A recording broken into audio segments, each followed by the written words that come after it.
What's up, Golden Peeps? It's your Golden Girl, Goldie from Russo's Brand. All new brand, all new Realm Network. We are so excited because of the people on this platform. The pros. The pros, bro. And speaking of that, this pro, I got an announcement. Monday, August 2nd, 10 p.m. Central Standard Time. Join me, an all-new television show on TLC Network. Call In The Cheapskates. Guess what? I'm excited and I want you to join me, especially post-show. I want to know what you learned, what you were grossed out by. Here's your chance to be a heel and shoot all over me. I don't care, just engage. Include the TLC handle, especially on Twitter and Instagram. Hashtag Call In The Cheapskates. And I'm gonna go combing, I'm gonna go trolling, I'm gonna find the funniest comments, and I'm gonna send you $100, PayPal, Cash App, Venmo, whatever, just to go do whatever you wanna do. $100 for 60 seconds or less of your time. Just a quick little tweet, a quick little Instagram. Get your friends to do it. I love you, I need your help, I'm asking, calling in the troops, brand power. Talk to you soon, can't wait to see you after August 2nd, 10 p.m. Central Standard Time. Mwah. You've got a friend to show you.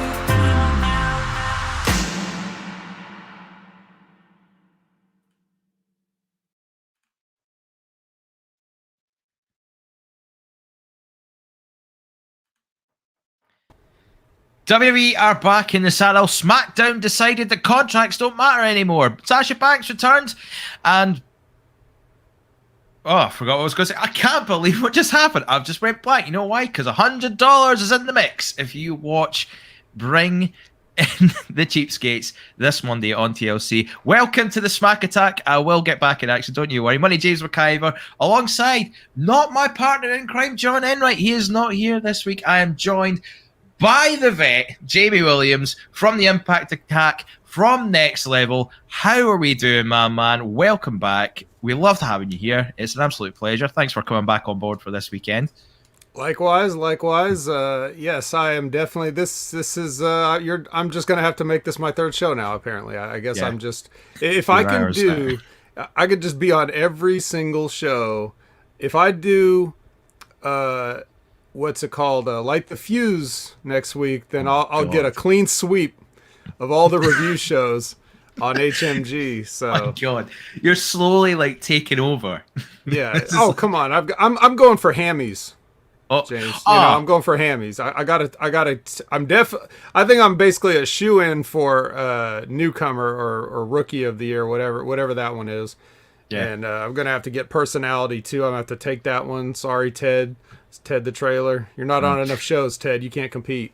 Not gonna lie, I'm not saying I'm bitter, right? But I did a 4.5-hour fucking podcast for Christmas, and nobody voted for me to be like anything. Like, come on, guys, I put that work in for you. Vote.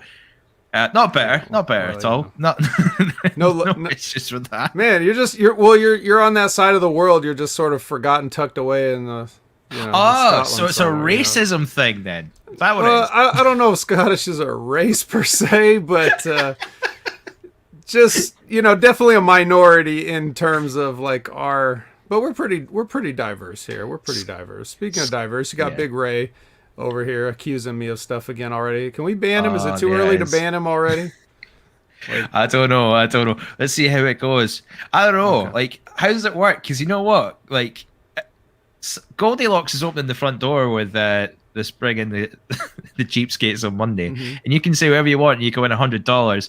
We don't have the luxury of giving away $100. People just say what they want. Just kidding.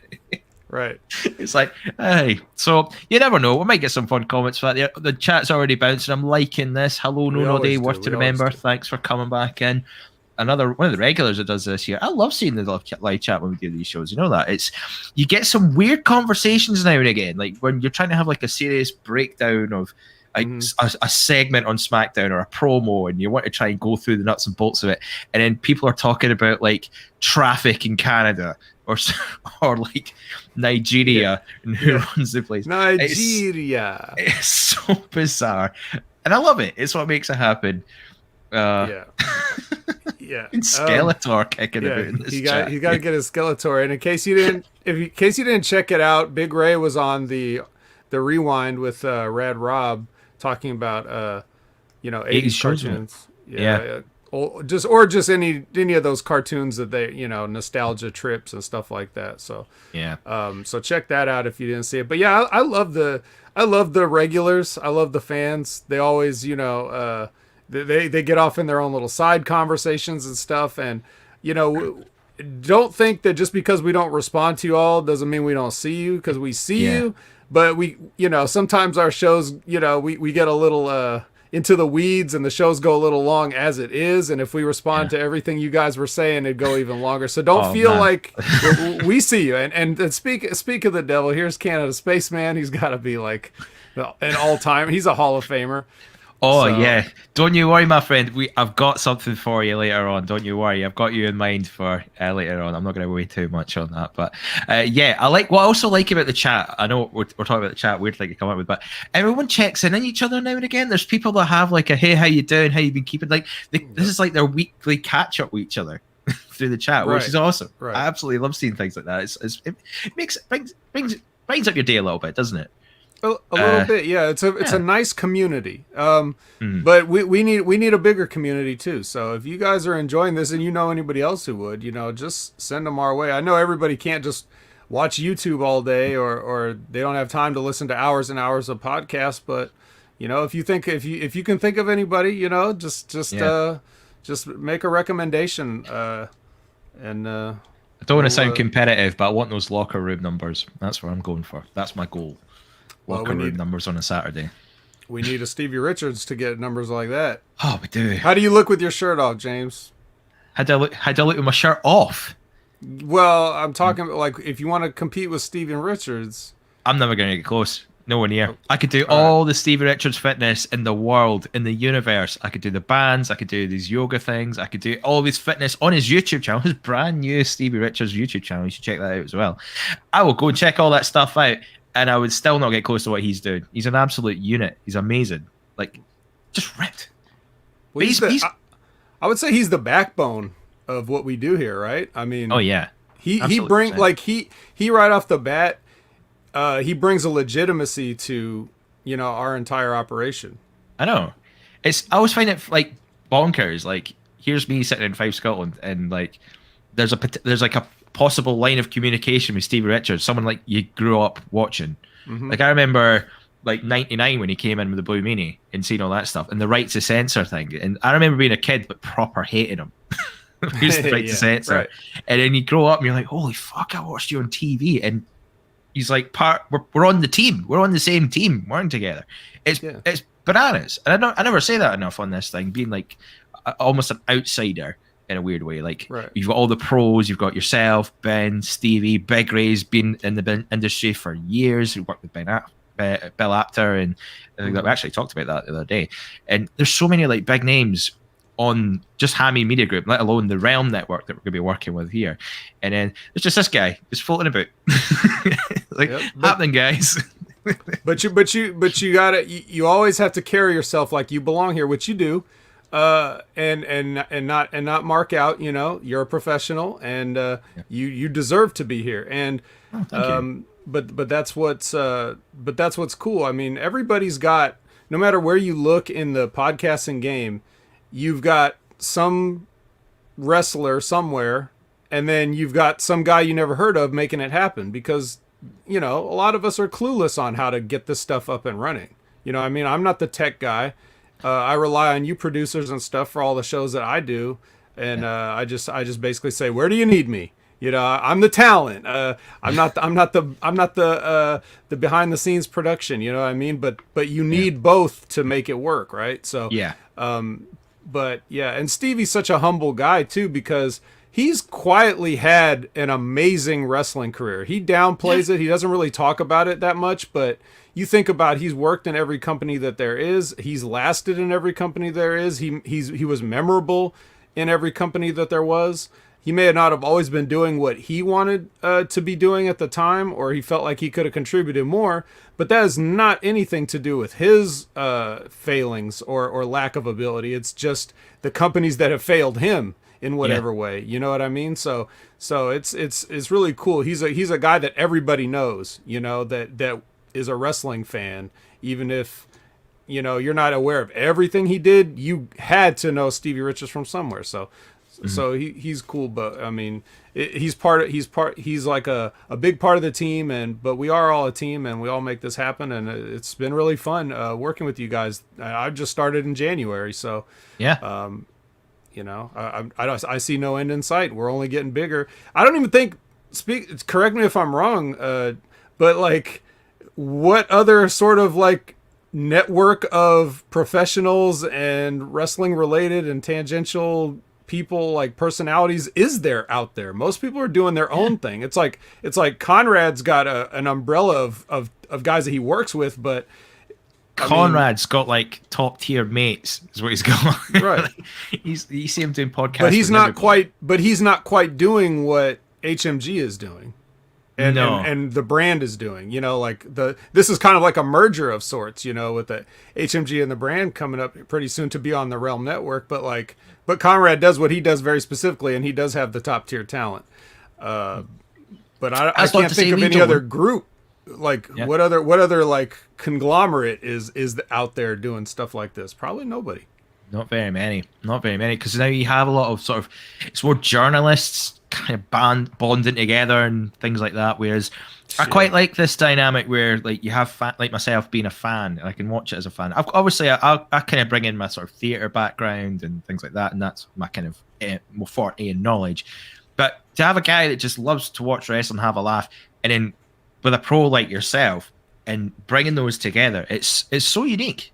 That's not something you get to see often, in that honest opinion on both ends for that there, where you have like the opinion and the love about that, but then also the knowledge and the complete breakdown of everything like that. You come out with the whole package like that, and that's why it's worth watching these shows. It's worth going on watching it on YouTube, on the Hammy Media Group YouTube. If you've not done already, subscribe and like this video. It'd be lovely if you did that. Yeah, go to Patreon, because a lot of the Hammy Media Group things, we've got the Smack Attack, you've got all the locker rooms, so you've got so many big characters in there. Light the Fuse, Impact Attack, like yourself, you and Colin. Again, similar dynamic to what we do here.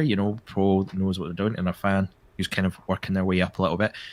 All these things, there's so much that, and as you mentioned, the Realm Network and the merger that's coming on, there's so much content going on. It's worth kind of just being involved.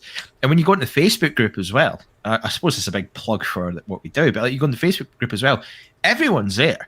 There's like, I won't name names or anything like that, but there's people on there that you watch on TV. They're there.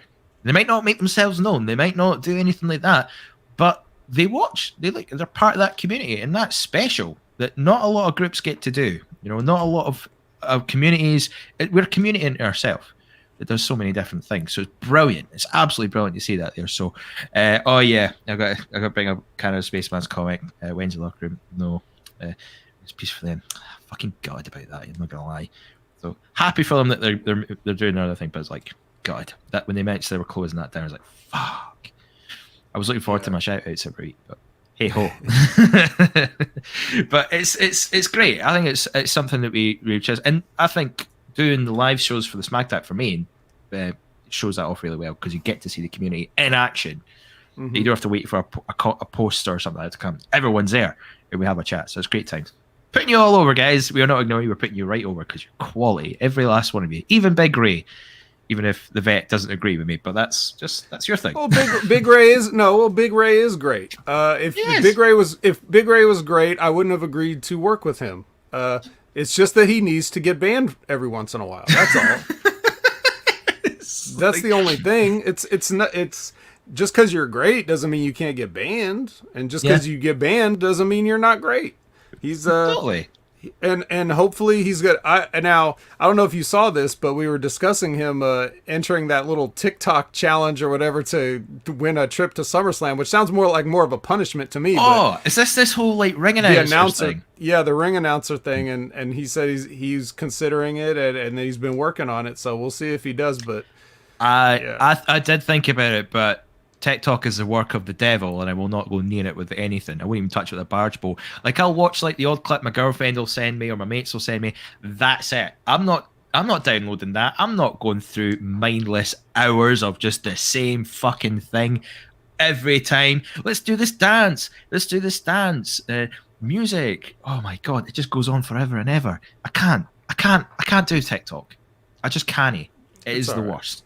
It sounds like with your thick Scottish brogue that you're saying tech talk, which would imply that it's that it's something to do with like a discussion about new gadgets and stuff coming out. But he's in fact saying TikTok, the Chinese app. So I'm not on TikTok. I did take the handle, but no one else on TikTok can be opinion haver, but it is deleted off of my phone. So maybe I should do a TED talk, which is a tech talk about TikTok. I think you should. I think that would. Those would get the locker room numbers that you've been looking for. 100%. Try to say that fast, but we should really talk some wrestling. It's been an interesting week, you know. If you say so. I know we're not like the Fuse. Of course, if you want to watch that, you can. But I wanted to talk a little bit about product placement and the whole. I think I know where you're going with this. Did you see the Nick Gage match with the pizza cutter and Domino's? And then Domino's, for whatever reason, wanted to distance themselves from it, despite the fact that's probably made them a shit ton of money from a moment of actual genius. Whether it was done by accident or on purpose, I don't know. But it was hilarious genius for me. I wonder how many people actually ordered a pizza at that moment. Like what? Like man, I wasn't even hungry, but ever since I saw Chris Jericho get his forehead sliced open, man, I'm starving. I gotta hit up Domino's, or that Domino's would maybe just remind them to order their actual favorite pizza, whatever that might be. I don't know. I think they would have tipped it over the edge though if they brought like a Jericho themed pizza at that moment. That would have been it. It's like smashing, absolutely smashing. Well, I honestly cannot give the credit to anybody for that being a genius idea. Yeah, I really can't. It was probably a complete and total coincidence. Reason why I say that, because one, nobody at AEW is that smart, and number two, I was watching this episode of SmackDown we're about to talk about, and one of the commercial breaks went right into a Domino's commercial. So they probably just pay for that first lead-in space right there, because they know that's the best spot, right? We're watching the show you're watching, and the first thing you see is pizza. So it really had nothing to do with that, but it does make for some fun social media fodder for sure. I mean, I don't fully understand the whole it's so violent. Why would you put that? If it's good enough to be on TV at the time of day that it's on, then it's fair game. It doesn't matter. It doesn't matter. You can watch porn at 1 a.m, and then your Domino's advert comes on. It's fair game. You're not gonna be like, man, I don't know if I want to see naked ladies right now. Why is our pizza's next to them? If it's gonna make you money, put it on there. It's easy. So I don't fully get the complaint. If I was a business and that was there, like Nick Gage slice, I'm a watch repair man. If I saw Nick Gage smacking someone with a fucking tag here, and my business is on the screen, it's like, get your watch fixed after, and people come do it. Great, works for me. I'm happy with that. Money's in my pockets. It's all good. So I don't know. I just quite liked it. I quite appreciated that little moment of just beautiful. That was the one bright spot in that entire ordeal, because I don't know if you actually bothered to watch AEW, but that fucking match, if you want to call it that, was an embarrassment I was embarrassed. I was embarrassed for them. Letting a piece of shit like Nick Gage on national television, as rotten as he is, it just doesn't do anybody any favors. And of course, no one's gonna remember this. Even 2 or 3 weeks from now, we're gonna not have even remembered that this happened. Yeah.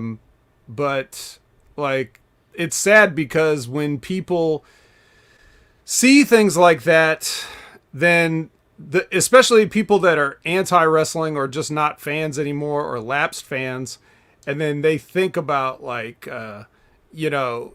this is what you like. Imagine being in the room watching that, and one of your friends or family walks through and is like, what is this shit? This is that wrestling shit that you like? Why do you like this? It's stupid.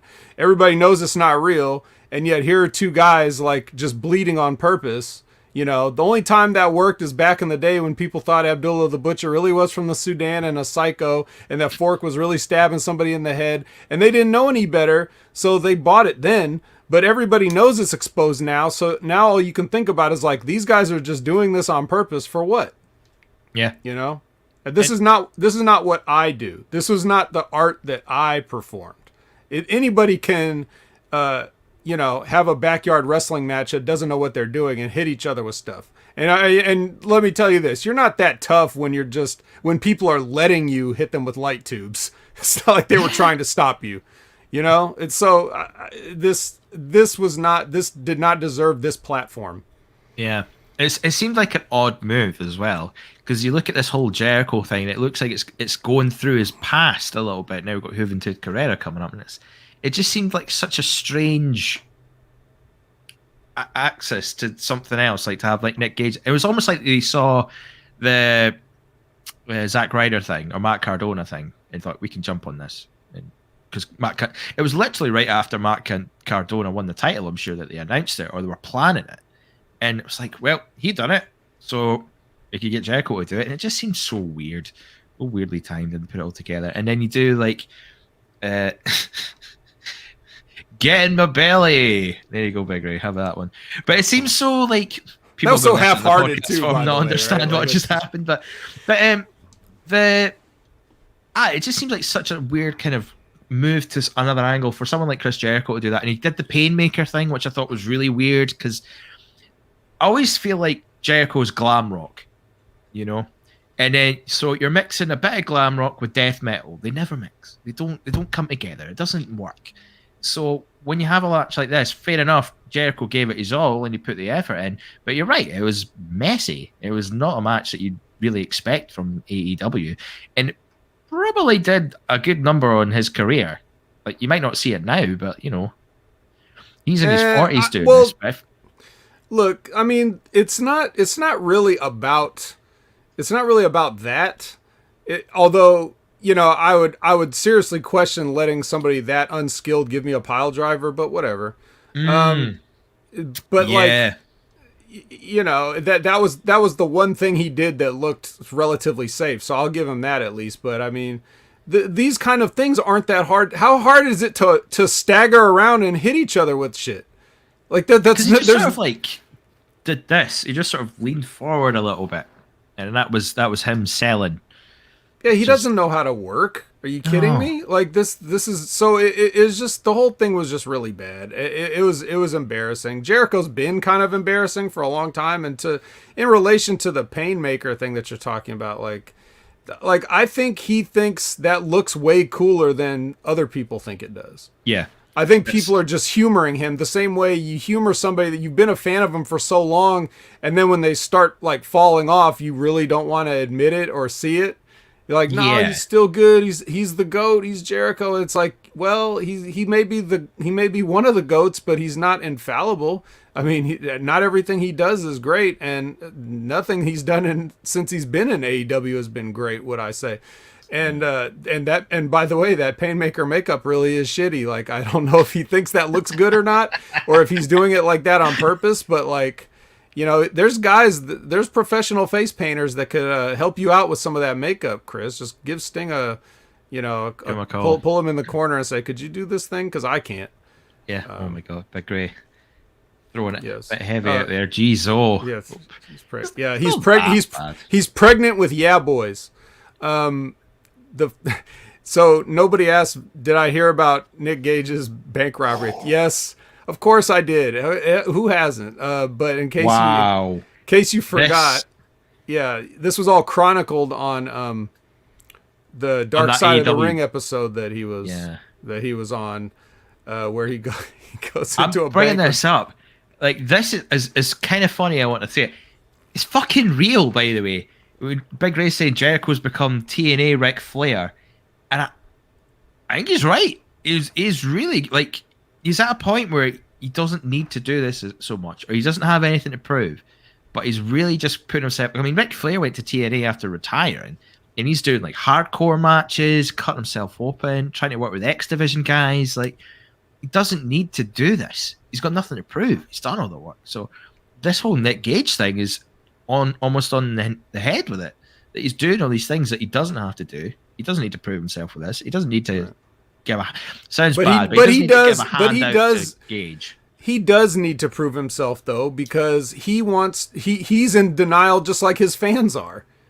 Like that he's not washed up, that he can still do stuff, or that he could do things like this that no one ever thought he would do, which there's a reason why no one ever thought that you would do it, Chris. And that's because you don't need to, just like James said, you don't have to prove anything, but you know how it is. You just, when you're old, you don't want to admit it. You don't want to admit that you don't know what's cool anymore. You don't know what the kids like anymore. You want to seem like you're still trendy and hip and with it and everything like that. I understand what's happening or what's going through his mind. I get it. But that's really not as much the issue. Chris Jericho's earned the right to embarrass himself if he wants, but he just shouldn't be glorifying somebody like this and letting this kind of happen. And on top of all that, let's just put all that aside. You had your death matches, but the storyline is that he's got these 5 labors that he's supposed to go through. Okay, now you would think that logic would dictate that these labors would ramp up in difficulty. Well, how the hell are you going to top something like this? This should have been like maybe the final thing, because it is the least expected. It is the most outrageous. Yeah. And you're also going to be coming down from this point onwards. Yes. Which they announced. Like, after you just watch this debacle, if you were able to stomach the entire thing, MJF gets on the mic and says that next week he's going to have to face Juventud Guerrera. Like, are you serious? Juventud Guerrera is what? Like, isn't he like almost 50 himself? Yeah. 45 or something? He's getting there. Like, he's up there. It was weird because they pulled it out. Well, I say they pulled it out. No, they pulled it from a joke Jericho made just sort of 2 years ago. Like, I remember that joke you made that no one remembers. Here we go, Juventud Guerrera. Like, well, I mean, it makes sense in the sense that this was that, like, they have the history, and he was responsible for Juventud losing the mask, and then The Rock made a funny joke about it in '99 when he debuted. But like, still, that seems like, yeah, you should. There's no way you shouldn't be able to beat Juventud Guerrera. That maybe should have been the first labor. I really don't see where, like, so you can't, even when you're going to do stupid stuff, you can't even do the stupid stuff correctly. You're still fucking up the things you're fucking up. And so that there's that on top of everything else too. But yeah, I also feel like it's just a weird flex from AEW, this whole thing. That it's not just, I guess this whole storyline, maybe a celebration of Jericho's career, but it feels like a bit of a flex where they can say, look who we can get in, Forbidden Door, everybody. Because apart from Sean Spears, they're going to get Nick Gage came in. You've got Juventud Guerrera, both guys who aren't AEW guys. Of course, they're going to bring in someone from outside for the next 2. You'd think. You'd think. Yeah. Well, they can't not do it now, because if they bring in someone in the company, it's just going to be a letdown. So there's so much setting themselves up for failure. I mean, you have to face Marco Stunt sitting on Luchasaurus's shoulders. Oh my God! Could you imagine that's the last one? You're like, I'm out. Yes, I can imagine. May as well just tell me this match is happening already. I mean, to be fair, WWE aren't much better, as we'll talk about when we get into the SmackDown review. I mean, oh my God, this SmackDown! I'd like. Maybe we should kind of transition into it anyway, because we have been doing quite a lot of talking, but this SmackDown felt a bit weird to me. Okay. Some weird booking decisions, some weird happenstances. Just, I don't know, just something about it just seemed a bit off. There were some good things, definitely some bad things. And then the contract ones are where I'm thinking silly buggers has been going on here. Like someone sitting in that writer room thinking this makes sense. Don't see why, but we'll get into that. Yeah, kind of setting us off on this journey in SmackDown. What were your sort of initial thoughts coming into this? Were you kind of up, down, all around? Man, look, these things are just a matter of course for me. When I put on SmackDown or Raw, it's basically like background. So the only difference is if I know I'm going to be on here to talk about it, then I pay a little more attention and I make some notes about it. But otherwise, I really don't think about, what they're doing, because the WWE is sort of like a lost cause to me. Yeah. There are just some people there that I feel bad because they're trying their best, and I want to support them because, they're out there doing it for somebody to see. But just as a company, I have no faith. So I don't really look at it in terms of like, is this going to be a good show? I can't remember the last time I could say that they put on a legitimately good show.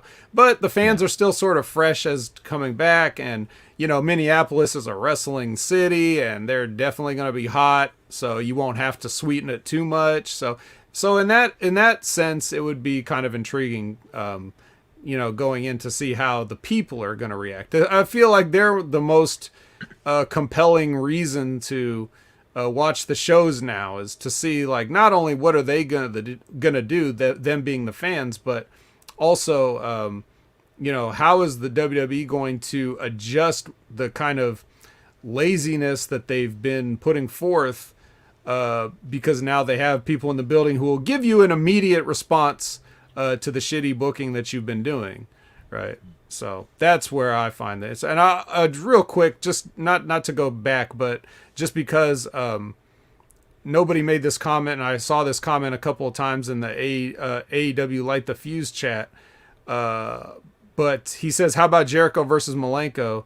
It makes sense, and it can be better than Nick Gage or Luther. Well, the thing you got to remember, though, is that there's a reason that Malenko retired years ago. His neck is fucked. He has Parkinson's disease now. Yeah. He doesn't even want to be on camera. He's not going to be having a match anytime soon. So you guys just got to know that. That's why that's not going to happen. I know. I did get a bit of a tingle out of that, though. I was like, whoa. It just got some fond memories of 1997. I was like, I'm there. I'm bringing it back. It would have been a no-brainer. But Dean Malenko's the kind of guy who, if he were able to go, he would have been going this whole time. He wouldn't have stepped away, because nothing he does is to the point where he couldn't be wrestling into his 50s. He knows how to work, so he wouldn't have to like beat his body up. He could still be going today if need be, and that's why he's not. Yeah. Canada Spaceman, I reject your implication that I am falling asleep here. I'm not having that. Not a chance. Not today. We've got so much to talk about. If you must know, and I don't talk about this so much, I have chronic dry eye. So I will blink weird. I will be like a bit like this now and again. It's because my eyes are fucked, mate. Well, I'll say that. Is it because you watch SmackDown too much? That too. I had perfect vision before I started watching SmackDown, and I have to wear glasses all the time. I've got my glasses somewhere. I could put them on, but not today. I'm okay with that there. So if you see me blinking weird, it's because my eyes are bad. So don't, because there's sometimes I do a blink and it looks like I'm sort of doing like a weird kind of side eye or something like that. No, it's just my eyes being weird. This is a thing that will happen. And again, the people who are listening to the audio version are like, what is everybody talking about? Can you just get to SmackDown? That's what they're thinking. And this is why you come onto the live chat every Saturday when we do this SmackDown. So you can see these dry, irritated eyes. Big Ray singing now. Here, Big Ray can sing, by the way. Just throwing that out there, just as Canada Spaceman mentioned about singing Love Live. Big Ray can sing. In fact, he sang on the Christmas special for a little bit, I'm sure, if I remember rightly. He's a regular Lillian Garcia. He does announcing and singing. Totally. Yeah, that's someone I've not seen for a while, Lillian Garcia. No, you know what? Lillian Garcia's doing PFL, Pro Fight League now. Really? I was shocked. Yeah, I remember she was like announcing a show, and I was like, holy shit. So good on her. Okay. Don't use Fazines, it dries your eyes. Get other eye drops like No Tears or Tears Plus. I use eye drops called Hikasan Extra, which are sodium hyaluronate, which are really good. I've been using them since, because I used to work in an opticians, so I used to get all the good stuff for cheap. Now I have to pay full price like a mug, but it's fine. You get the knowledge that comes with it, so it's all good. Yeah, should we get into SmackDown then? Should we do a little bit of a review on SmackDown for that? Yeah, we have been doing a little bit of chatting for that. Yeah, let's do it. SmackDown begins as we're back to where we were. We're back to normal. Everything's right with the world. John Cena's cutting the opening promo on SmackDown. It's 2008 all over again, lads. Happy days. He talks about Roman Reigns turning down his challenge for SummerSlam. and he says he's a scared little kid. And he makes this weird comment. Oh, he brings up the names of Stone Cold Steve Austin and The Rock and saying, asking John Cena to change is like asking them to change. But then he makes this really weird comment where Roman Reigns has to change every 2 years because the fans get fed up with him. Now, I don't know about you, but 2 years ago, Roman Reigns was fighting cancer, but he had to change it. And then 2 years before that, he was the same Roman Reigns that he was for about 6 years beforehand. So I don't know what the changing thing was for, because they didn't change Roman Reigns until after he did sort of have a slight change in personality when he came back from his cancer treatment, but not much. It was still much of the same, but it was palatable because he was gone and we could miss him. But it was just recent. It was just last year that he did this change, so I don't quite fully get that line. It seems like a cheap John Cena line to make it seem like, I don't know, John Cena's on top or things like that. It was a bit of a misplayed move for my liking, for a line anyway. Not that I deep dive too much, but I agree. He's always doing weird stuff like that, and it doesn't make sense. But it's the kind of thing is like, what can you really say about Roman Reigns? Like, John Cena is the same clown he's always been, but Roman Reigns has been cooler than, it's not objectively, but like, at least arguably cooler than John Cena ever since he's been there. So like, you have to struggle to find things to try to bury him with. And this kind of reminds me of something that John Cena would do to certain guys, in programs where, and the one that always kind of jumps to my mind first is AJ Styles, but I know there were others. But like, what he would do is AJ would go out there and AJ has like a written promo, like someone wrote it, handed it to him, and said, "Here, go do this." And then John Cena goes out there and improvs a promo and buries the shit out of him, and he can't say anything back because it's not his time to say it. You can't. This is a scripted TV segment, so it's timed out and everything. It's not like AJ can refute anything he says. So John Cena gets to shoot on him all he wants to get the, to get over with the smart marks, and then AJ has to sit there and take it. You know what I mean? So that's not going to really work in this situation. Not only because Roman's not going to be in the position to just stand there and listen to John Cena talk, but just because John Cena's going to have to make up some weird stuff like what you were saying about, him having to change every two. He's hardly, the only thing he's really changed is taking off that vest. Yeah. Everything else is pretty much the damn same. Yeah, and he was like, he's just a guy called Joe. Ooh, I was like, that's cold, man. Because the only time he came out with "My name's Joe" is when he said he was going away to get treatment for cancer. Let's not forget that. And here he is using it as a sort of like cheap sort of fourth wall breaking thing. That's like, come on, man. That it's a bit for me. Like, maybe I'm overthinking it, but it seemed a bit low, a little bit low ball sort of promo patter. That you could have been a bit smart about that. You could have been like, "Oh, you're Vince McMahon's new toy. Or you're just the same guy from the Shield. You've just got two different guys with you, because he's got the Usos by his side now rather than Rollins." And there could have been ways around it. You could say like, "Oh, you've never changed. I mean, you've just got a new version of the Shield. It's a Samoan Shield that you've got." These little silly lines you could come up with, but he just wanted to try and sound edgy, and it didn't work for me. Well, that's part of John Cena's long-term plan that he's had since, I don't know, about 2007, 2008, where he's trying to ingratiate himself with every possible corner of the wrestling fans' communities, and so like he'll say those things like that to get the people that complain about him the most, the hardcore internet fans that hate everything yet they still watch it. And then they just complain about it later on social media and in comment sections on WrestleZone. But so like when he says things like that, then in his mind he's saying like that line is for them, for his supposed biggest haters, to try to be like, you can hate me if you want, but look what I said. I said some real shit, huh? Look, I talked about AJ Styles and TNA. Ooh, I'm edgy. You know, like that kind of Yeah. stuff. Like that's for them. He already has the kids and the ladies. Oh yeah. So he doesn't need to. Just him standing there in his garish outfit is enough to get over with them. So then he says those like inside things, which I'm always against.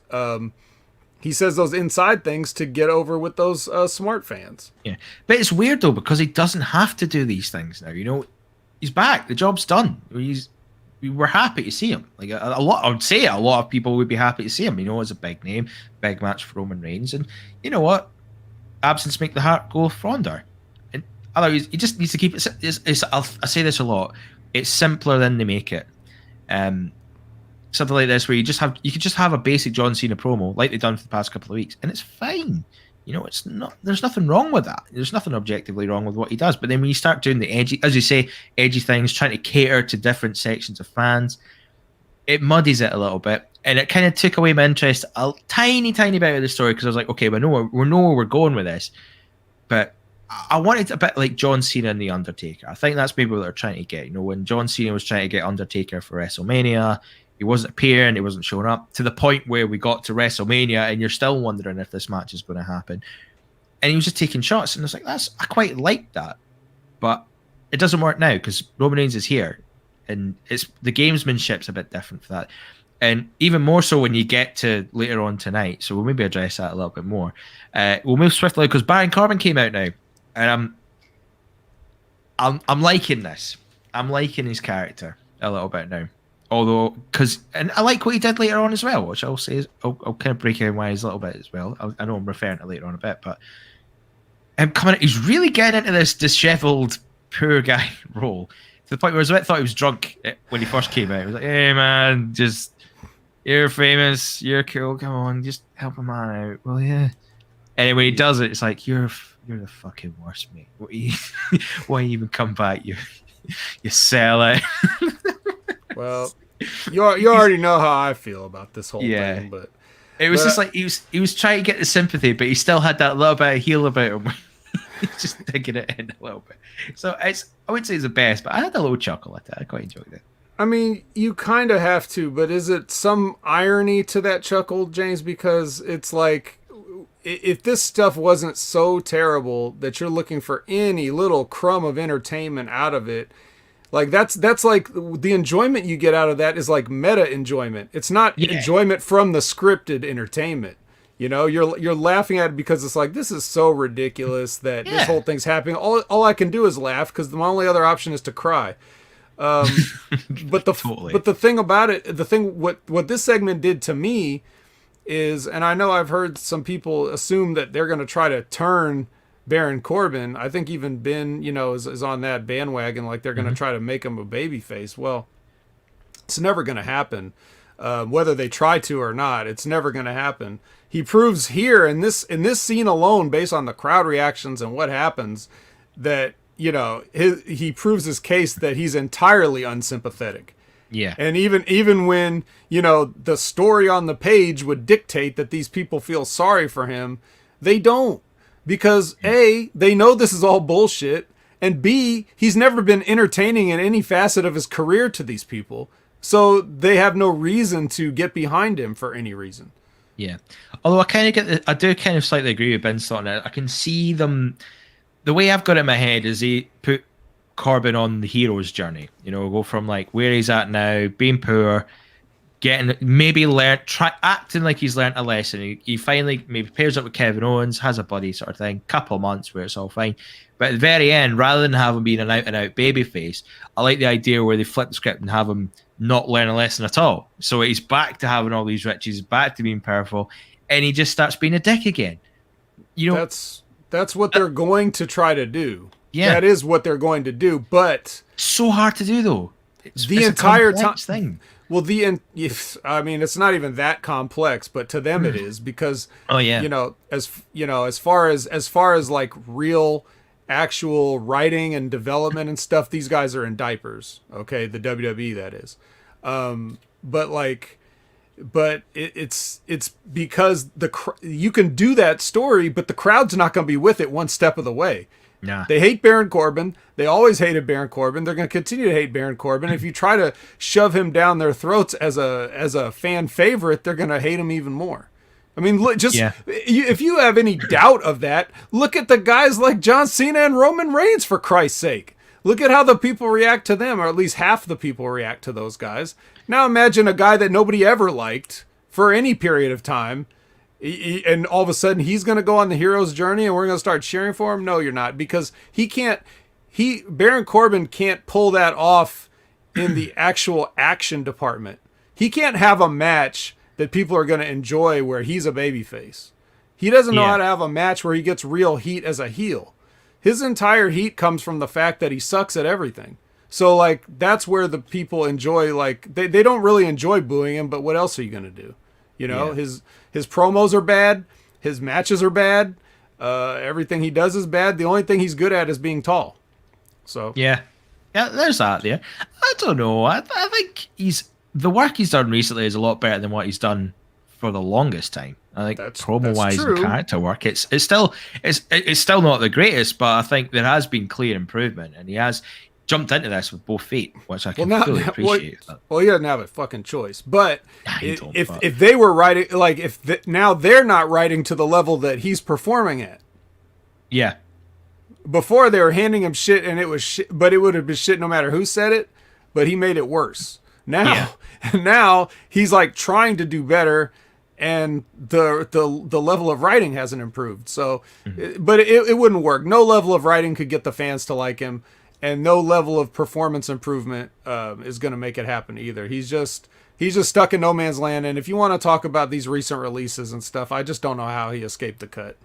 Oh my fucking Jesus! By the way, Canada Spaceman, take a bow, son. I'm liking this. Corbin should put on a mask and become a villain and thwart Nikki Ash. Right. People don't like the Nikki Ash thing. I fully appreciate that. I can fully understand that it's not...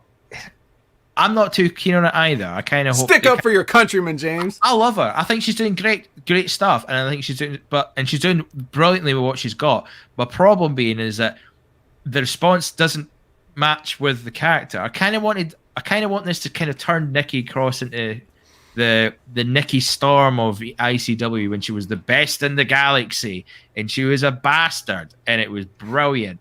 I'd love to see that, but if you're going to do the superhero, how dare you, sir? But I like this idea where if you're going to do the superhero, have a villain. Like, just dive into the nonsense. And Baron Corbin would be pretty funny doing it. I mean, again, it's just something to do, whether it works or not. And like, you could have him have henchmen or some other stuff. I mean, we've got someone who's a crazy, spooky girl in a playground with a doll. And if they're doing that shit, then having a rehash of the Hurricane, but have a villain in 2021, it can be done. Fuck it. We're throwing things out there. You're going the wrong way, James. You're excusing more shitty ideas by the fact that shitty ideas already exist. We're supposed to start eliminating shitty ideas so that now when someone brings one up, you can't say, well, we already have, we don't do that here. Now you can totally say, we definitely do that here. I mean, this is a character who, she's only like a couple of years removed from being the crazy girl pulling her hair out and biting the ropes. And then one day she just showed up and was Alexa's normal best friend. So that just shows you, try and pull it through. That just shows you like what we're working with here creative wise. It's never going to, if they don't let the personal pettiness, if they don't get out of their own way with that, then we're never going to get any consistency. Even if it's not great, just some boring consistency would be good, but we can't even get that. Yeah, it's worrying. My always issues, I've always bring this up every couple of months or so, is I always think this is just a systemic problem with creative in WWE. That they're writing teams, how they even, like, to the point where even in the Performance Center, I don't think they're doing enough work to kind of prepare wrestlers or their talents for these sort of things, where they're coming up. I absolutely don't think there's no clear evidence where like a talent's going to come up. I mean, they've got some good stuff in NXT, don't get me wrong, but then when they come up to the main roster, the tools that they're given aren't good enough for me. I think they're. But you're assuming that they're given tools, or that they're even trying, or that there's not a secret war within the company between the two that has heat. Oh no, I'm totally agree with that. The only way your theory or whatever you're saying here would have credence is if this was a well-oiled machine working together, and there's certain but they just were failing in certain areas. It's not that. It's like people come up like they're ready, they're all packaged and ready to go with their music and character and everything, and NXT's got them ready. But the fact is, it's like, it doesn't matter. They look at it as like, we're not going to do a continuation of that. We're going to reinvent it. And that's like a personal thing between Vince and Triple H that's going on and playing out right in front of your eyes. But it's unfortunate because the talent gets blamed for that in a lot of cases.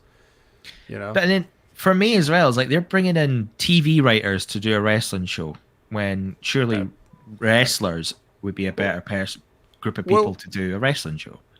Well, I mean, if people have to decide, is this a TV show or is it wrestling? Because when you hear somebody like Vince Russo say, bro, it's a television show. Okay, so if it's a television show, you need writers, bro. That's what he always says, right? Well, they have the writers. It is on television. They're trying to do stories, but what's happening is, this is what happens, James. This is what happens every day. The writers are all assigned to certain talents. It's like they get certain talents are like either the writers get assigned the talent or vice versa. It's one of those. And they have to come up with stuff and pitch those things. But the pitches and stuff that they come up with all get shot down, or a lot of them do.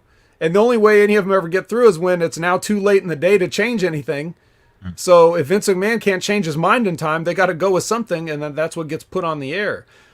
I'm fully confident that these teams of people, if they were just allowed to continue like writing weekly consistently, it's not going to be groundbreaking, but at least, you know, give them a chance to fail instead of, you know, forcing it to fail.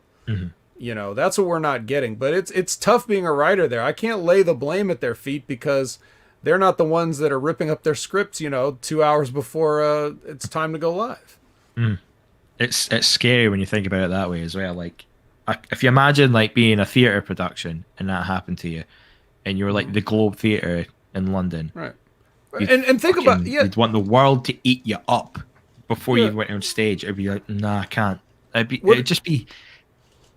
What if you went to school for writing and you got a degree in writing and you wanted to get a job writing, and what you applied for was this and you got this, and you come up with something, and maybe you're a wrestling fan too, and you're like, oh man, it looks like a buffet to you. It's like, give me this person, I'll cook up a bunch of good stuff for them.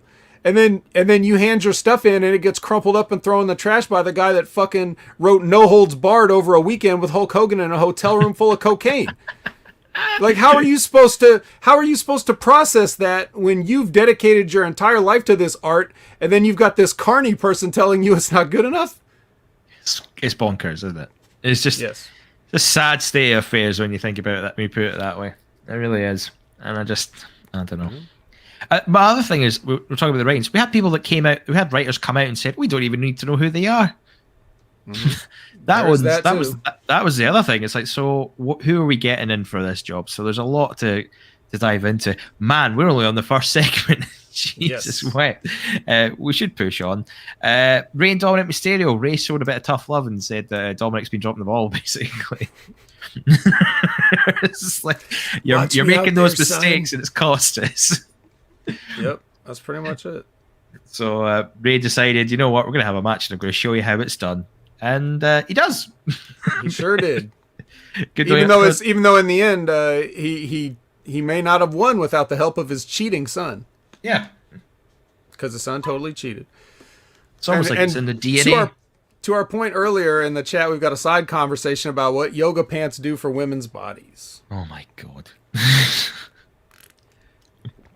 As a broadcaster right now, I cannot get involved in this conversation. Fair enough. As a taking man, I cannot get involved in this conversation. Understood. Either way, my life is on the line. But Yeah, but fair don't worry, play. we got Bianca coming out next. Yeah. So well, I will that's say in terms of the chat, I will not have a bad word said about Nikki Cross, and I will reprimand every single one of you that will speak ill of it. No, I'm not having it. Big Ray, you're spot on. Yeah. What? Sorry. Where were we? I'm just getting distracted. Bianca, we're at Bianca now. She's coming out. Oh, Bianca's coming there. out. This fucking no.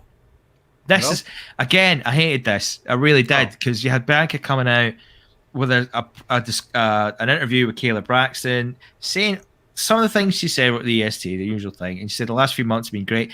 Carmella comes out and asks for a rematch, and I'm out, instant, gone. It's like, if you really want to prove yourself, you'll give me another rematch. We had 2. There's no reason for that, so I'm already out. Then Zelina Vega comes out and said she's the most deserving for a title shot. Now, I don't know if you realise, but Zelina Vega has not won a match since she came back to WBE. I could name about 4 people off the top of my head who are more deserving. Liv Morgan, for one. Where was Liv Morgan? Where is Liv Morgan? Yeah. Where was Shotzi? Shotzi and Knox weren't there. All of them have a winning record currently on SmackDown over the past few months. Tamina, Natalia's on the bench for a little while. Tamina needs something to do. She's a champ. Maybe a bit more deserving. There's examples. And then, of course, the return of Sasha Banks, an example. Who in their right mind decided, Zelina, you're going to say you're the most deserving person for a title shot on the basis of what? Well, that's what a heel would do. So that's not out of the ordinary. What is out of the ordinary is that this is another segment where it's what I like. It quickly becomes a hit everyone's music segment. I'm glad they only stopped here, but then Sasha runs out. So here's the fun part about that. This happens when, as you pointed out, Carmella and Zelina come out and state their case, and then when they don't, when they've had enough, they just decide to beat the shit out of Bianca Belair. Why not? They're wrestlers, emotions are running high. You're gonna fight, right? Yeah. And then they hit Sasha Banks's music, and she runs out in her gear, right? And then, so you have to ask, like, well, what if Carmella and Zelina were more rational people and didn't let their emotions get the better of them, and then they never attacked her? What was Sasha Banks gonna do? Yeah, she's just sit back there. These are the easiest things about the show to fix because you just write stuff that makes sense. Instead, they're writing like cliched wrestling 101, illogical. WWE invented all these tropes. It's all their fault, and they continue to do it and just lean on it. The best part about this to me was this wasn't the good part. They reminded us of the Rolling Loud concert. They actually made sure, in case it wasn't bad enough, they made sure to go back and show footage of it, right? The lighting was bad. That's not the good part. The good part was when Pat McAfee said, now a lot of the people there may not have understood what they were seeing. Oh my God. Pat McAfee was the MVP of this show, I have to say. He hit for that the show reason with and many logic. others. He hit the show with logic big time. I love it. I was here for him. But they really botched this return as well, because you think Sasha Banks coming back first time after the week after the Friday after WrestleMania. She's been out for months. It could be a big rematch that they're having at SummerSlam. Of course, it's going to happen at SummerSlam. She just you can have that interview cut out the middle. Sasha Banks comes out first to in street clothes, probably in street clothes. Nice. In street clothes would be cool to stake her claim, and then you can have the whole delusion of Carmella and Zelina Vega, and then you can set up the tag match that way. Little things, but because you have this, and then Sasha comes out, it's like, well, the pop's not as big as it could have been for Matt. They used her as a plot device rather than her being the main focal point of the story this week, because they had the main event segment as well for the tag match, and she was the main focal point of the story by the end of that. But they could have started it quite nicely here, but they decided, you know what, throwaway segment. She's just another guy. When you look at it that way, she had a return of just like someone who's been there week to week. Like, Liv Morgan could have done the same thing, and we got the same reaction. Like, yeah, well done. She's here to help Bianca. Woohoo! Great. Sasha Banks is supposed to be a big deal coming back. Maybe we should treat her like that. You know? Yeah, you'd think. There's a dozen different ways you could have done this, and they went with, well, I can't say it's the worst possible one, but it's pretty lame. It's low. It's a low scorer at best. It just makes when we talk about this, like, where I'm always saying how they're leaning on these cliches, but like the less obvious side effect is that it makes your whole show feel less dynamic. See, they're always like, especially AEW has this problem and WWE has this problem, which taught it to AEW because AEW is just trying to, use what they've learned from WWE.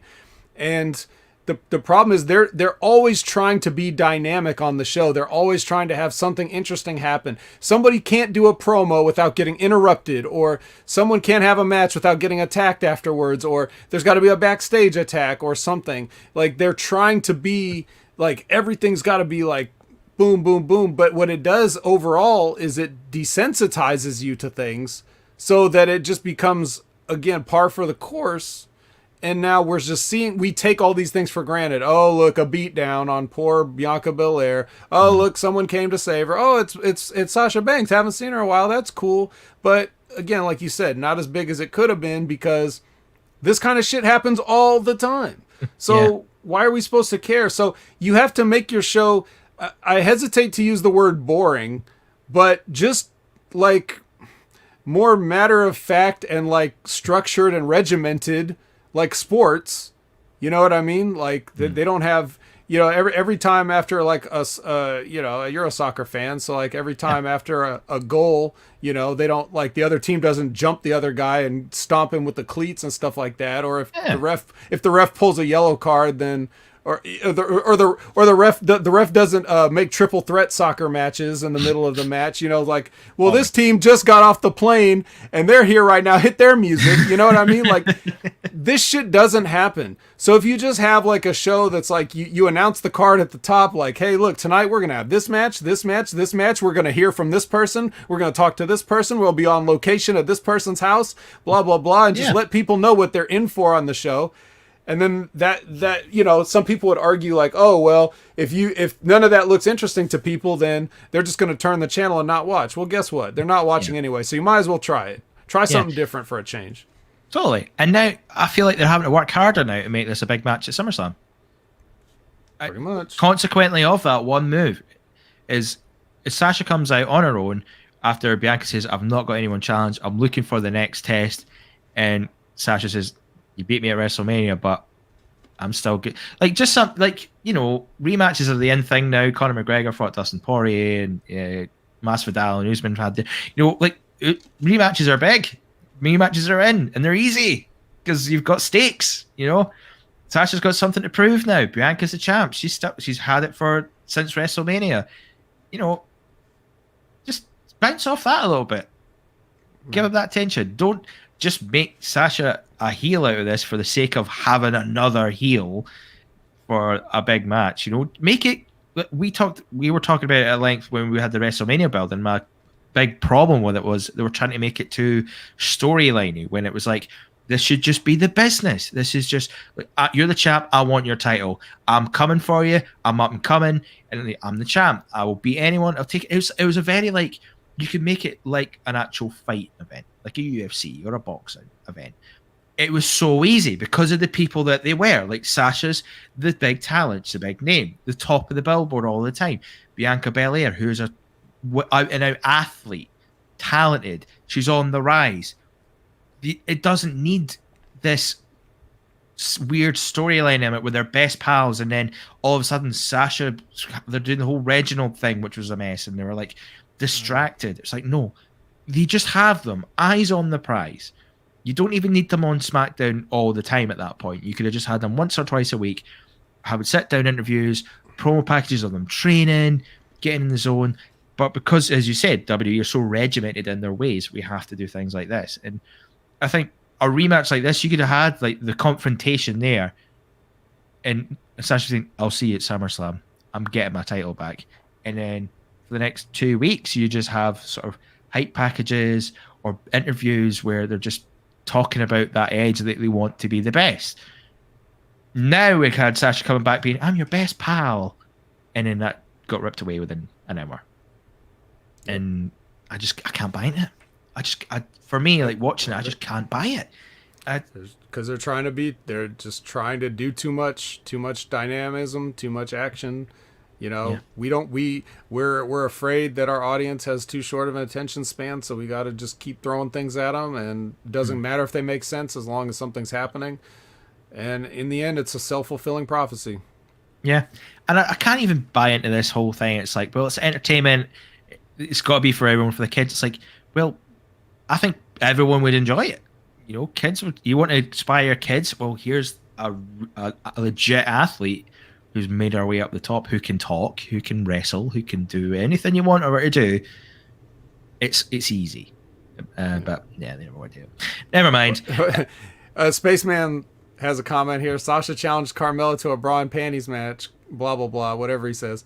I'm sorry. Carmella's wrestling in a bra and panties. Did you see what she was fucking wearing, Spaceman? I know you did. I know you love the ladies, Spaceman. You can't sit there and tell me that Carmella's standard ring gear isn't bra and panties. That is bra and panties. I mean, you're talking about the things that she was wearing, but what about the things she wasn't wearing the other week? You know what I'm saying, guys? You know what I'm saying? What was it? You know what you were saying. Yeah. I can't remember the word. Where just what's the word I'm looking for? Wardrobe malfunction. That's the word. Wardrobe malfunction. I'll come at me eventually. Don't you worry. Dementia's kicking in quite nicely. How can you have a bra and panties match when you dress like that for your wrestling gear? You know, and basically all these women wear bra and panties. They're just studded up with like little rhinestones and stuff like that. So, I mean, dazzle bra and panties. That's the wrestling gear. I mean, they can't have it anymore. So low key, they've got to try and like slip it in somehow. You know, like just look, as you say, look at the gears. Come on, guys. It's nice. Am I right, lads? Am I right? I don't. No complaints here. No, but you mentioned Reggie, I think, and here we are. Reggie. Our man Reggie now. He's no longer going to be called Reginald. That's too stupid. We have to just make sure he's Reggie. How do you can you trademark that? I mean, they trademark a lot of things, but I don't know if you can get just Reggie. I don't know. Right? I'm sure they'll try. I'm sure they'll give it a good quality go. I quite like Reggie like this. Although I had this weird moment where I couldn't tell if he was actually... Where when he spoke and he ditched the French accent, I couldn't tell if that's his actual accent or if he was actually had a French accent and he's trying to put on an American accent. It was a bit of a weird sort of... It's a bit Apollo Crews-y, like, you know, when he's trying to do a Nigerian accent. This is a regular guy from America. The only thing French about him is that he used to work for a company with a French name. Cirque du Soleil. And he showed it off quite nicely in this match, I'll have to say. Fair play. I quite like him in this 24/7 role. I didn't know how to feel about it at first, but when you see that he's just got a platform to showcase what he can do, and it doesn't have to be great wrestling, it just has to be flippy nonsense. Yeah, well... What's up cool with it? I don't know. Let's start with the interview here. There's a lot of lip smacking in it, so that's one thing he's got to work on. Now, James, you come from a performance theater background, all right? Now, that usually comes from the way he was doing it. I would say it's just more like he's not used to having to deliver stuff like this, so he kind of doesn't know what to do when he's trying to remember the stuff he's supposed to say. But I noticed that a lot of it comes from probably like you get a little dry mouth or cotton mouth when you're up in front and performing. Like I always used to get that. Like whenever I knew I had to speak in front of people, I never got like the nervous like butterfly type thing, but I noticed that whenever people's eyes were on me, I'd get the cotton mouth and I would always feel like dry. Does that ever happen to you, or do you know what I'm talking about? Yeah, I don't get it as much, but then again, that's just being used to it and doing it all the time. But it is there's the technical part of it as well, where like you do have the nerves things, but you have to train your voice, so you have to warm up your voice, get your mouth moving, get your articulation and your plosives going. That's the way to go. I don't do it enough. Admittedly, I need to like warm up more often, especially when I'm trying to do more voiceover stuff and get back into theatre now that we're opening again. But it's such a small thing, but it helps with your pronunciations, how you say things, how it comes out. Also, the nerves is another thing as well, because if you're quite nervous, you're more tend to, especially in how WWE do their things, you're more tending to rush through your lines. So you're trying to say, go, blah, blah, blah, blah, blah, blah, blah, done. Well, he definitely wasn't doing that here. That wasn't. Yeah. Oh, he wasn't. Jesus Christ. But the cogs were turning. You could tell the cogs were turning a little bit. That happens too. And you have to try and push through that a little bit. When I was in youth theatre, I got told that if you forget what you're doing, just make it up. Doesn't matter. If you know what the end game is, just fucking... Like, I was seeing someone try to sing a song, forgot all the words, and he's just making up lyrics until he got to the bit he knew. Impressive. Sounded... it was shit, but he got away with it. But it's those little things. It's like... That's what I mean. Like, these are things that they might not get taught in the Performance Centre, because they're getting taught to learn script and present them. They're not getting taught devising or improvisation or these little technical theatre things. This is what if I was running WWE and just me being me, I would implement aspects of theatre into what they do with their promo classes and how so warming up, their physical attributes, how they stand, how they walk, how they present. Because how you stand as well is a big thing. Like if you've got to do your triangles, you've got to be upright, centre. If you're not in the right position at any point, like if you're kind of shrunk like this, your voice changes. It's very important. It's a lot of work that not a lot of people appreciate. And when you see promos and they walk around while they do it, that drives me up. Or how they, there's a lot of things in there where I'd say, right, drama workshops, guys, we're going to work on your technique and things. It comes eventually. Some people better. I mean, like John Cena, you could maybe say he's a little bit better at promos now because he's done films. The Rock's the same. As great as a promo The Rock is, how he articulates himself now in promos when he does WWE things is a lot different. And it's because he spent time training and working as an actor. And it's a total different world. But when you can bring that dynamic in and you can use it, it's a much more palatable product. And you can use that to your advantage. So when you see someone like Apollo Crews trying a Nigerian accent, it's going to sound rubbish because they're just throwing it at him. There's no time to prepare. There's no development. There's no vocal coach there. There's no, there's none of those things that a lot of industry things or performing arts would need to get there.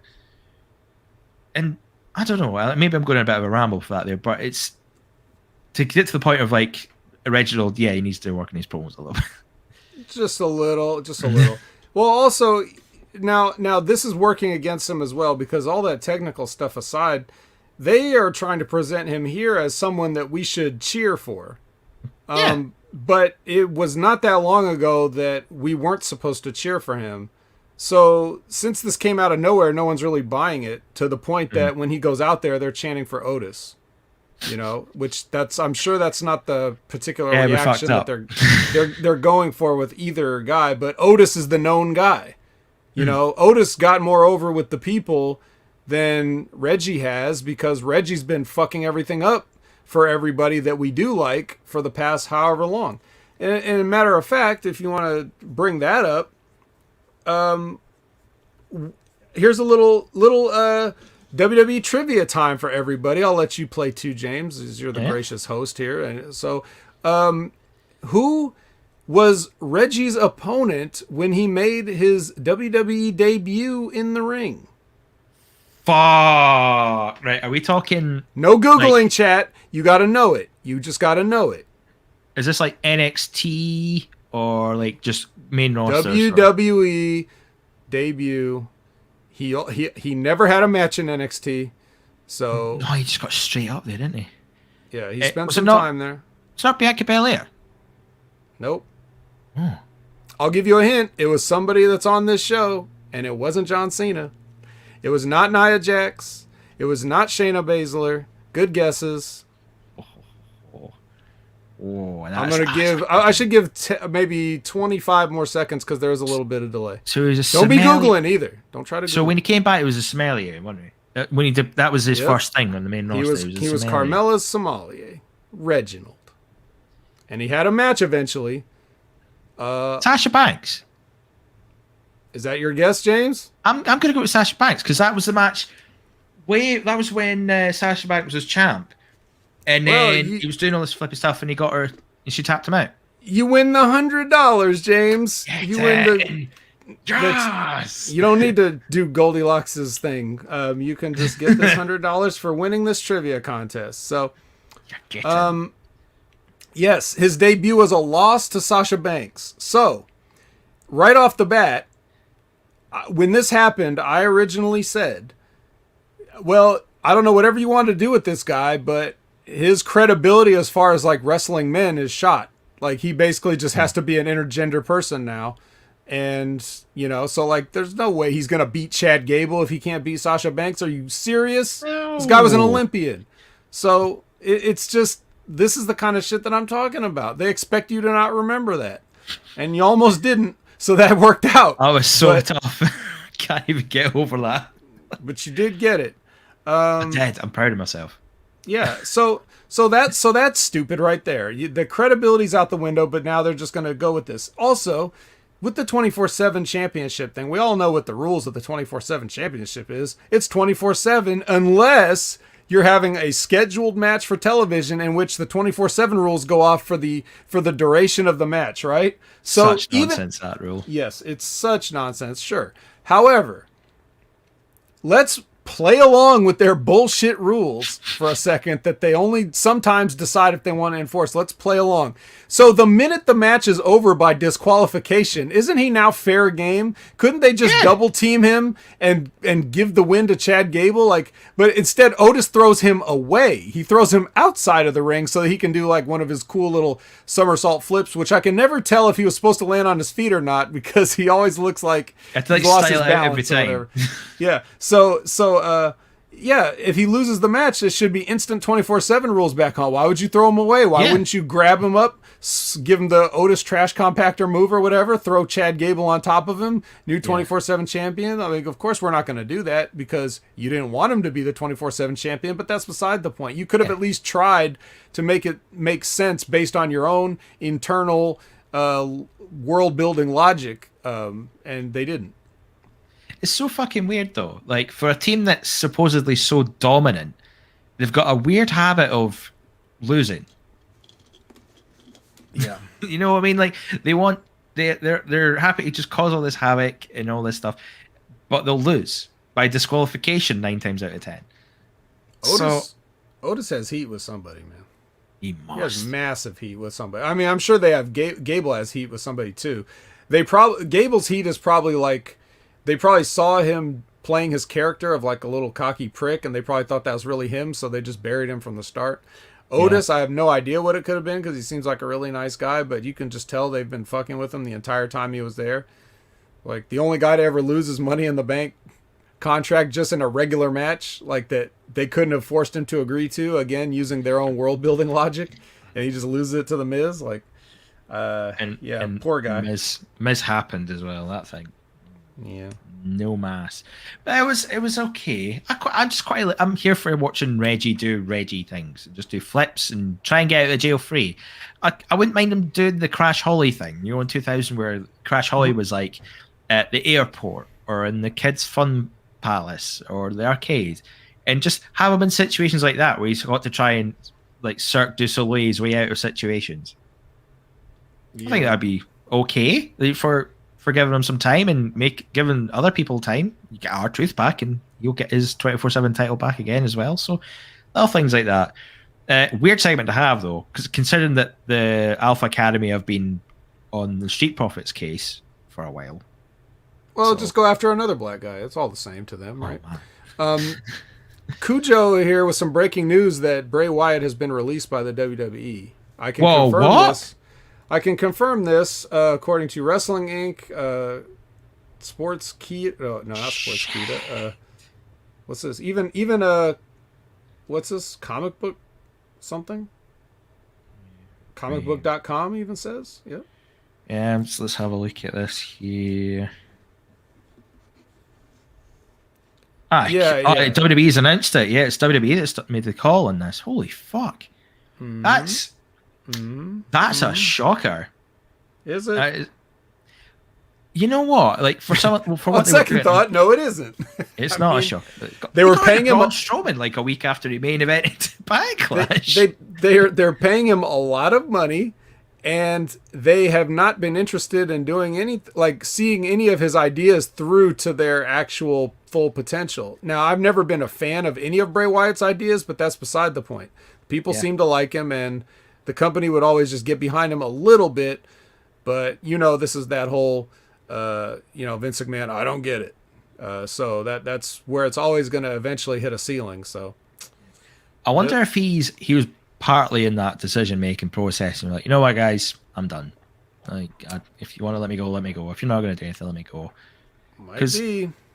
Because they pretty much just took his character and gave it to Alexa Bliss. So Sure did. And disappeared. We're never going to get an answer to that now. Well done, guys. It's a shame. Like I think he had a really good creative mind. He was, and I think a lot of people would say that he's been working his damnedest to come up with the character. And when he has done something, he's again thrown himself in it and done as good as he can. Like I thought his Fiend character and the whole Firefly Funhouse thing, he'd done a great job with.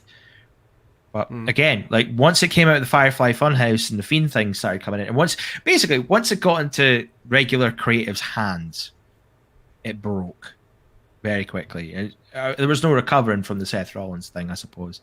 He had to work really hard to come back from that. Which is a shame. I don't want to say hope. He's probably going to go to AEW and do things, but you never know. He might. I think AEW is a good place. Maybe Impact.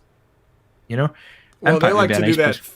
They like to do that extra phony bullshit supernatural stuff. So Yeah. Could you imagine Bray Wyatt with Decay? yeah, I'd dude, be cool with that. But you know what, man? That is such a step down. Yeah. That's like going from Broadway headliner to local dinner theater. Like, can you imagine if you were like a somebody, and then you had to just do your community center, that's ridiculous. It'd be a huge ego hit. This wasn't just some guy. This was like a headliner that they put a lot of they put Stock in him. Yeah, they put stock in him. They put time in him. They put money in him. He brought money in with the merch and arguably had one of the most expensive pieces of merch on offer with that title belt, which is not like that weird $2,000. skin title. Yeah. Yeah. So they went for it, and ultimately they failed. And it's a bit of a shocker. Yeah, if you're just tuning in just now, we just heard word on Bray Wyatt being released from the WWE. He's no longer part of the company. And just 90 days. That takes him into November, isn't it? Takes him into November? I guess so. Yeah, so Oh, I know some we'll people. see. Yeah, I know that Gam suggested the All Out pay-per-view. I don't think he'd make it there unless he's willing to take the pay cut. Unless they're going to offer him the money hands straight away, cash in hand, like cut out your cut. Because I never knew this. The whole 90-day complete clause is essentially optional, where if you wanted to cut your contract short, because that's just a period where they're obliged to pay you until such a period. So it doesn't mean you can't work for a company. It just means if you decide to work for another company, you give up your rights to be paid by WWE for that 90 days. That's your wage. So that's why. But then that's why a lot of people wait up their 90 days, because it's not money that you step at now and again they're getting. So you might as well take it. So you never know unless he gets a good offer and say, tell you what, we'll give you X amount of money if you're willing to give up your take up your contract now, and you come. But it's a tough ask for a lot of people. So I think you might see him wherever he winds up. It might be November time. I think, and we'd be surprised, or it might not even been then. It might be a bit later. It depends on what he wants to do. He's a dad. He's got a family, so he might want to do family stuff.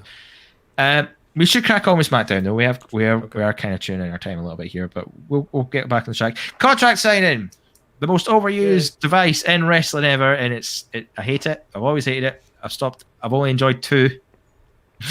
I mean, well, which 2 were they then? Since you brought it up. Well, I quite liked the CM Punk Vince McMahon one. I liked that one. Okay. Because it was just a silly one. It was his contract. And then the other one, the First Blood match for Austin and Undertaker, where Vince McMahon got Austin, and he filled the pen with Austin's blood and signed the contract because that was going to be the end of an era. I like that. But because it gets so overused, and it's usually the same thing happens, I tire of it. I tired greatly of contract signs, and it seems to be one every month now. It's not even now and again. It's not brought out for big occasions. Hogan and Flair. I tell a lie. Hogan and Flair was a good one. They made a big deal out of that one. That's what contracting signings should be. Big deals, but they don't matter as much anymore because it happens so often. Like, even the image of Roman Reigns sitting at the top end of the table while the other guy's just literally to his left is overused now. We've seen it with almost every single person that he's feuded with. So it doesn't mean as much anymore. And in this contract signing was weird anyway because they had the whole Roman Reigns talking about, oh, you hear what John Cena said? Man, what a joker, eh? I mean, but don't worry, I'm going to challenge you and I'm going to send you back to NXT with nothing.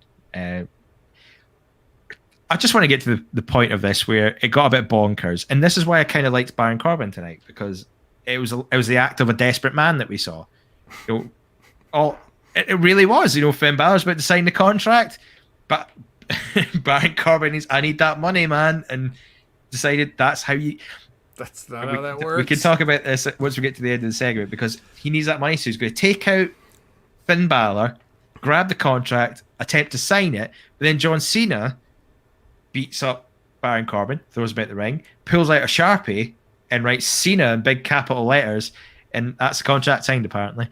Now, I'm no lawyer. I don't know about you, man. Now, usually when you draw up a contract, there's specific people named in this contract. Now, that's fraud, technically, because Cena's signing on Finn Balor's behalf or claiming the identity of Finn Balor, becoming challenger for the title. Finn Balor had his identity stolen. What the fuck? Like, so apparently, and you can sign any. So eventually, right? I could maybe hole out at Barcelona's training ground for the next wee while. They're still trying to fork out Lionel Messi's contract. So what you're saying is, if I hide in that boardroom, hide in that cupboard for a little bit, and just as he's about to sign that couple mil a month contract, I can just smash on in there, sign it myself, and go, I'll take that in cold hard cash, please. Thank you very much. You absolutely can. That's I wouldn't take $2 million in cold hard cash though. That's a lot of coins. That's a lot of so bills. you probably want to get some nice room temperature paper cash, if anything. Oh yeah, but yeah. Or Venmo. Yeah, Venmo. any of those type of digital things, but yeah, I mean, of course. Well, that's obviously how it works, right? You just sign any contract you want, and then no one can do anything about it. Yeah, but it was such a weird segment. Like the Finn Balor thing, I knew it was good. We all knew it was going to be a sort of red herring, but at least give them a match. You said, I'll accept your challenge, but then you could have easily had Roman say, I have accepted a Finn Balor's challenge.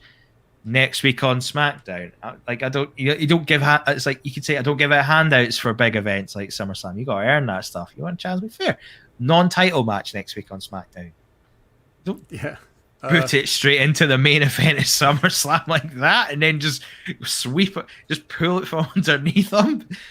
Fair, but then just like little things like that you could have played about with. I liked the Baron Corbin thing because it showed how desperate he was, so I can give him the fair dues on, what, it's the act of a desperate man. He needs the money. He'll do anything it takes to get something, so fair enough, I'll accept that. So you're setting up Baron Corbin and Finn Balor basically. Like small elements I quite liked, but they rushed the crap out of it to make this match, this John Cena Roman Reigns thing, because Baron Corbin could have had that segment and that's fine. And then if you wanted him to do the contract thing and have him do the act of a desperate man, fair enough. But he's not done enough to earn that moment where he's running in to try and steal a contract. He's only had like a couple of weeks of this where he's just been begging for money, essentially. We've not seen him totally crumble. We've not seen him in matches. He could have had a losing streak. He could have been at the point where Adam Pearce saying, look, you need to win matches or you're gone. We can't have losers in WWE. Have him back up against the wall. Shit, but okay. Fucking work on it. You know what I mean? Like, to the point where you get this moment and people will probably be about it. But it just, because of how they've ran it, it feels like a random run-in where he's just, they've set up Finn Balor and Baron Corbin basically just by him interfering and stopping Finn signing the contract, and that's going to be the story. Whereas if you take a few but if you kind of take a bit of time to work on it and, give let Baron Corbin's character earn. I'm not saying, and when I say earn it, I mean creatively earn it, like how you write the show and how you develop a character. If you can earn it, then great. That's a good moment. That's a bit of character building TV, and you can make something out of that. But no, we need to get Cena to write Cena like this on with his bad hand. I think he wrote with his bad hand when he done it, which was weird. Just fucking sign it, you dick. And you know, we rushed it to get to this moment, to a match we knew was going to happen. So, in essence, what I'm saying is, much like most contract signings, we didn't need to see it. We didn't need it to happen whatsoever. Of course we didn't. First of all, Sonic says next week we see Finn in a LifeLock commercial. I think we want to put over what is it, Aura? That's what we want to put over here on the Realm Network. We want to put over Aura. Yeah, they'll take care of everything you need. But yeah, so here's what I want to say about this, because everything you said, that's all fine and good, but like think of how granular you just got when this show has like a ton of other problems that need to get addressed way before this. I know. And so many problems within this that need to get addressed before some of the points that you brought up. Like, so here's the first thing I want to point out. Finn Balor comes out, and the reaction that he gets, you can pipe in the cheers and you can fuck with the audio and everything all you want, but you can't make the people raise their arms in the Finn Balor pose. So when you see that full arena raising their arms on the cue, that lets you know that they missed this guy and they're glad he's back. So I hope you take note of that before you have him lose to Baron Corbin next fucking week, you fucking fuckers. Don't you dare even suggest that. Suggest it. It's going to happen. That. Watch it happen. He's going to hit him with a can of ravioli or something. Ravioli? He's going to come out with fingerless gloves with a long coat with a shopping cart. Yeah. And then as far as entrances go, the one with where Roman was coming out, and then there's the two John Cena fans in the front row, and McAfee's commentary on this was absolute gold. Where he's talking about the guys that I think he called with the John Cena spinny things because they had the spinner belt replica. Spinner belt. Yeah, just listening to him do commentary over all Roman's entrance was, I'm not going to say it was worth watching the whole episode, but it was worth watching him do that part. Yeah. So yeah, I mean, look, here's the thing. We like after the whole segment that we just described, we come back from break and Paul Heyman rightly disputes the legitimacy of the contract being signed. Yeah. You know, so he's saying like, you can't, this is not legally binding, you know. So of course you say that, but then, you know, Pearson DeVille just sort of strong arm him and like, no, I see a signature here. That's good enough for me. So the question is, if you're just going to go ahead and do that, then why would you allow Roman Reigns to decline John Cena in the first place last week? Yeah. If you as commissioners wanted to see John Cena and Roman Reigns to the point that you would allow this fraudulence to continue, then why didn't you just make that match and then we could have skipped over all of this? 100%. You could have been like, sorry, Finn Balor, John Cena challenged first, so he's John Cena, he gets the first dibs, and you can fight the winner or whatever you do. But there's no, like that's the kind of shit that I'm talking about. Like there's no consistency with the logic of this. They're gonna, I don't know, man. Contract signings, yeah, so stupid. So just before we move on, I need to slip out for a couple of minutes, but I will take advantage of this I need to step away for a second because there's some people who've been watching the show that jumped on after the beginning. So before we get to the rest of SmackDown, how would you like to win yourself $100 in cash sent to you, PayPal, Venmo? I'm putting this out there because you know what? If we're going to sell something, we may as well sell something. She said it, So, friend of Hammy Media Group, a part of Russo Brands, Goldy Locks has a brand new show coming out this Monday. And you know what? I can tell you about it, but why don't I get the lady herself to tell you all about it and how you can win yourself some money, how you can get involved. Help her out. Be part of the team. You're going to absolutely love this when it comes out. What's up, Golden Peeps? It's your Golden Girl, Goldie from Russo's brand, all new Realm Network. We are so excited because of the people on this platform, the pros, bro. And speaking of that, this pro, I got an announcement. Monday, August 2nd, 10 p.m. Central Standard Time. Join me, an all-new television show on TLC Network, Call In The Cheapskates. Guess what? I'm excited and I want you to join me, especially post-show. I want to know what you learned, what you were grossed out by. Here's your chance to be a heel and shoot all over me. I don't care, just engage. Include the TLC handle, especially on Twitter and Instagram, hashtag Call In The Cheapskates. And I'm gonna go combing, I'm gonna go trolling, I'm gonna find the funniest comments, and I'm gonna send you $100, PayPal, Cash App, Venmo, whatever, just to go do whatever you wanna do. $100 for 60 seconds or less of your time. Just a quick little tweet, a quick little Instagram. Get your friends to do it. I love you, I need your help, I'm asking, calling in the troops, brand power. Talk to you soon, can't wait to see you after August 2nd, 10 p.m. Central Standard Time. Mwah. You got a friend to show you.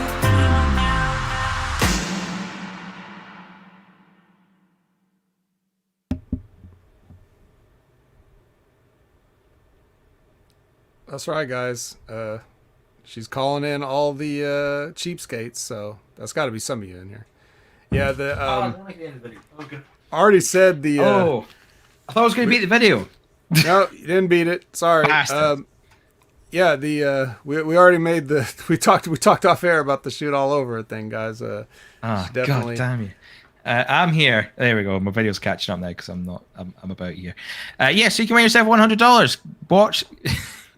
Watch the show. It'll be fantastic. I hope you, and she much appreciate it as well for that. Yeah. Yeah. Sorry, I had to run away for 2 seconds. We've done that. Yeah. Let's get back. But we're total pros, and you totally belong here with the rest of Hamid Media Group. Yeah, I did not need to pee right now. Badly. Anyway, let's get back into SmackDown. This next bit sums up. This is the continuation of the Intercontinental title mess, as I like to call it, because it's a fucking mess. This match was a bit of a mess as well. I say it's a mess. It wasn't that it was like necessarily bad. It was just a lot of things happening in the one go. To the point where I saw myself coming out of it a little bit. Well, it's this. I have in my notes here. This is the 6-man with all the guys that are in limbo. Yep. That's basically how I see it. I didn't even really think about the Intercontinental title connection until you just now said it. But like just every contract signing in history, this was just another way to fill time on the show because God forbid you write some compelling television. Yeah. So come on, man, give me a chance. I'm only human. But yeah, it was just like it was almost like a little bit of a repetition from what happened last week. You know, everyone gets together, has this big hoo-ha. Even Boog started playing guitar out of nowhere to try and cause a distraction. Yep. But I suppose it was okay. It was, it sets up a new challenger, Nakamura getting the pin over Apollo Crews. So you've got someone who's got a reason to come up against Crews at SummerSlam, potentially. Yeah.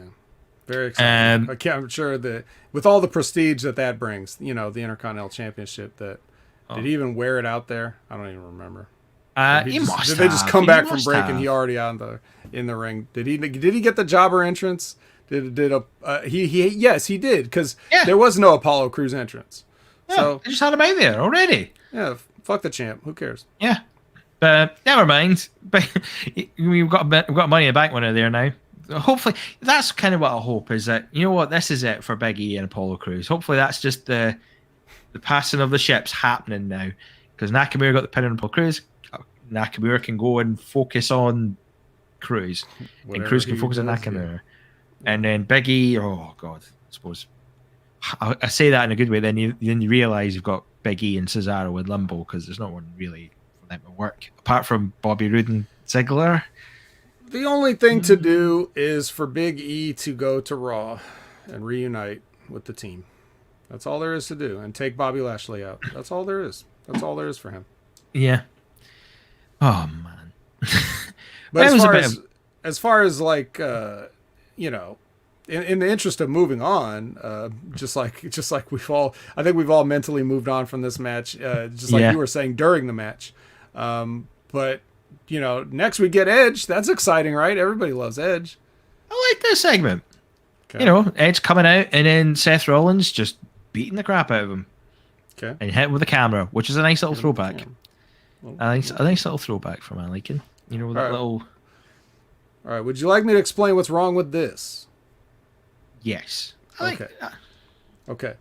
So, after this brutal attack, because, you know, in case you didn't watch, and I wouldn't blame you, I'd actually encourage you not to watch, but Edge comes out, you know, to the adoration of the people, and then they go to break in the middle of his entrance, and then when they come back, Seth Rollins is in the ring, and he's got a microphone, and then they show what happened during the break, which was that as Edge was getting ready to go to the ring, he got jumped by Rollins, and Rollins hits him with the camera, as James said. So all this stuff happened, right? So after this, after this happens, they play Seth's music, and they allow him an unscheduled promo, right? Like, sorry, I hit the guy who was going to do a promo. It's my promo now. Hit my music, right? Like a contract. Totally logical. Everyone can have it. We're seeing some consistency here, maybe not the right kind. This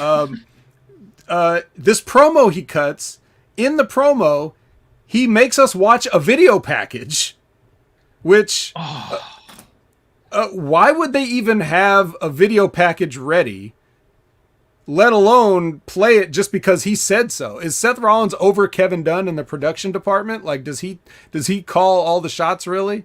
So he had this all preloaded up and ready to go. That's what they always do as well. Just like, you think, I like to, in a weird way, I wish they could kind of explain it by saying they know a guy. You know, they pay off a guy, saying, here's $20. I'm going to kick crap out of this guy, right? If you can do me a favor, put this out. Play my music. Play my music. Just go for it. Just hit that for me. Don't tell them why. Like, come on, I'm not going to fight, right? You know what? It's cool. Be all right. Be cool, man. Be cool. But yeah, it is. It does get a bit hokey and carny when you put it that way. Yeah, if you really start thinking about it. Now what they could have done here for the same basic thing is you could have done everything the same and had Seth attack him or whatever, but instead of wasting the time with the video package that, trust me, if anybody gives a shit about this, they already know what happened. There's nobody trying to become a new fan today. Nope. It's just not happening. So as they're, you know, as he's attacking Edge or whatever, that's when you send the security out or whatever to pull him off and stop this, break up this fight. And he can keep breaking away from him and keep trying to attack Edge and stuff like that. And this can make up the majority of what would have been his scheduled promo, and his video package and all this other stuff could have just been some chaos and, you know, something to let the people know this is just like a little bit more serious. Instead, Seth Rollins just does everything in character, wearing his ridiculous suit, all this other same stuff that we've seen. It's cliched wrestling. It's boring. It's lazy. There's no sense behind any of it. So we get that instead. Like, it's not, as to your point, it's not as bad as some of the other stuff that we've seen. Mm-hmm. But again, you're missing the opportunities to do something much simpler. And it's a lot, you know, like, you don't have to worry as much about the kind of stuff that you're doing here. You don't have to worry about, like, transitioning in and out of a commercial break, or, you know, throwing a video package in the middle of the whole thing, or you don't have to worry about the restlessness of the audience who came to see live wrestling, watching shit that they saw on TV already, and then making them watch TV in the building. You know, like, those are things you all could have avoided, and then just had a pull apart or something, or just Edge. It's not even a pull apart because Edge is too hurt to fight back, and they're just trying to keep Seth Rollins off him, and then he seems even more rabid. That's a lot easier, but it does the same. It accomplishes the same thing you're trying to accomplish. It just does it in a more visceral, seemingly serious way. Mm-hmm. But what do I know? I'm just some guy. I mean, don't listen to me. No, you're not just any guy. You're the vet. You are the guy in the know. That's right, kid. No messing. We're nearly there. We're nearly at the end of this. I say unbelievable. It's like this unbelievable madness. Like, I don't even know what you just describe this as. I really don't. A thing that's happened. Are you talking about this episode of SmackDown in its entirety, or this particular last part? This particular last part. Oh. Well, no, actually, this whole SmackDown. I tell a lie. This whole SmackDown. Why is this thing? This that you should change the tag for this episode to SmackDown. This thing that happened. Yeah, this I might do that actually. I can edit this at the end of this year. Yeah, but like this match happened. All this did was to try and get some heat on Sasha Banks to build her up a little bit. It was just I wouldn't for a main event for me. I suppose they wanted the closing segment to be Sasha Banks getting Bianca Belair in her bank statement, beating her up, holding the title, having the imagery there. But I don't know. I just don't feel like this was the match to do it, or the segment to do it in either. I feel like I just didn't like it. I just felt flat for me because there's too much. Like, we're the whole thing I said earlier, we're best friends, hooray! Let's totally forget what happened 6 months ago. We're best pals, hooray! Tag team partners, hugging it out, hooray! And you're supposed to act surprised when Sasha Banks fucking takes you out because she wants the title back. Come on. Well, James, they won an SB for their great match. Oh, wow. Obviously, that makes you best friends when you co-win an award. Yeah. I mean, gosh. But then I guess you've never won an award for any of your acting, so maybe you don't understand how that works. I didn't mean that to sound as I didn't mean to sound as harsh as it did, but I just wanted to illustrate the point that, you know, it's different when you win an award together and you become best friends, and then, you know, that's where the shocking swerve really cuts deep, because I just seconds ago you were my best friend. Yep. Even though we hadn't been best friends before we won that award. So, yeah, let me ask you this, because as I was finishing up I was literally finishing up watching SmackDown moments before we were supposed to go live. So I unfortunately looked away at the moment of the turn. What I wanted to ask you is, did it, in comparison, because you know how when this stuff happens, it's usually so telegraphed that it's embarrassing, and you don't even know why they would bother trying. Did this at least look like it came out of nowhere based on, one, the recency of their recent reunion? Did it look like, you know, she was like holding up her hand in victory too long type thing where you always can tell they're about to turn on them? Or was it as sudden as it should have been, or did they still telegraph it? It was clear as day. It was clear as day it was going to happen. To the point where, you know, when you put your arm around someone, you normally put their hand on their shoulder or something like that. She was like this. She had like her hand off her. Yeah. Like, it's hard to kind of do it with her body, but like if you see her hand, like if I move my hand this way, it was just like this. Yeah. And off me. And then they were doing those little things. It was like, you knew it was coming. There's no other outcome for this. It was very telegraphed, and it was slow as well. It took fucking ages to get to that point. They were doing the celebration to the point where like the music changed. They changed Sasha's music to Belair's music, and they're still like, "Yay, pals, how we doing? Yeah, fuck off." It's like too late. you should have done that 2 minutes. You should have done it like 3 minutes ago. Why are you doing it now? Oh, why did Sasha not just do it during the match? Oh, why didn't she do it right when she ran out and turn into a 3-on-1 beatdown? Didn't even need this match. She could have just ran out, cleared them out, and then just went, boom. The announcer's like, Sasha Banks is here. Oh, come on, Sasha. Oh, this is unfair. That's despicable. Who's going to come out now? Liv Morgan. Oh, no, it's 4-on-1 now. You know, like they could have that actually, if you're going to be so stupid in everything that you do on their show, you might as well go like with the full absurdity of it, where the entire women's locker room empties out one at a time. And everybody thinks that a babyface is coming to make the save, and that they all end up like stomping Bianca Belair into unrecognizable puddle of goo. Everyone getting a turn. Like, yeah, I want that bitch. I want that belt, bitch. Bang. Yep. Like, I love you, but bang. Scott, just kind of mentioned what we were mentioning. We're talking about it earlier on, the Bray Wyatt release as well. That he is no longer part of WWE. He's gone. He's been released today. Surprisingly, because a lot of people were talking about his physical appearance and how he was back in good shape. And Sonic said WWE refuses to let Dolph go. Bray gone, Dolph still there. And they recently, not that long ago, they re-signed Dolph for, a couple years ago for some big money and stuff like that. Yeah. Like I don't know. Don't think no one's safe. I don't think anyone's safe now. I mean, you got to look at it like, if this is a business, and if there's any credence to all these theories floating around that Nick Khan is like looking at the budget and making these cuts and things like that, or suggesting these things, man, Dolph Ziggler's got to be at the top of your list. You ain't ever going to do anything with him. Yeah. You're paying him a lot. He's been there. So like, there's going to be like a minimum. You're not going to sign him for like $1 million a year, 1 year, and then cut him down to like 300,000. That's not going to happen. You're going to pay him as much as you ever paid him. So just cut him. Let him go do what he wants to do. Let him do a stand-up comedy. Let him wrestle for some other promotion if he feels like it.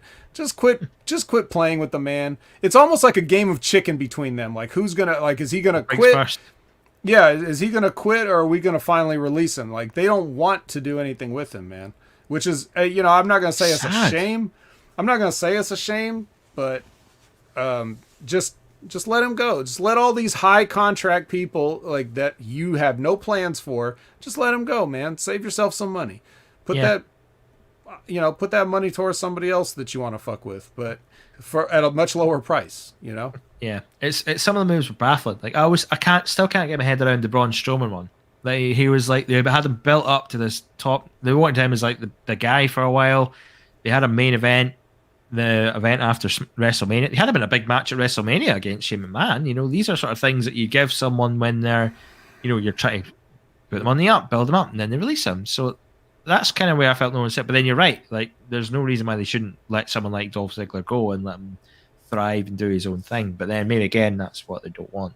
Keep him, because it's sort of that weird pettiness that they have sometimes. It's like, well, if you go to AEW, so we're not letting Cody have you. Sorry. I don't know. With AEW with his little brother. Yeah. That'd be hilarious. How could you get over that? When they decided, I was like, that's terrible. Yeah, it's a shame. Yeah. So I hate to tell you this, man, but while we've got you, I'm actually thinking as Dolph. I thought, it was really weird feeling to think they signed him thinking they did get Dolph, but then it was they got the wrong Nemeth. Damn. It's hard. Yeah, it's not too noticeable unless you're paying attention to the hair. Yeah, like you could be confused into thinking that one is the other. They could definitely cosplay as each other without too much problem. But I mean, there's just some guys that it's just like you feel bad for him. Sonic says he's not mad, but like you should be mad, because if he's gonna stay in the WWE, you're not gonna watch him. He's not going to be on TV except for like the little, the 5 seconds he was out here in this episode, in this, he was in the 6-man, right? So he just runs in, throws a super kick, takes somebody else's move. Very TNA agent looking match, it was. That's the most you can expect for Dolph Ziggler. There's not going to be any long-term stories. And here's the problem with Dolph, just before, I just, wrap this up on him. It's like he's in sort of no man's land as a performer, because people respect him too much to like really and I'm talking about fans. Like the fans respect his ability too much to really have any heat with him. So like they can never like fully hate him as a heel, which is what he's better at.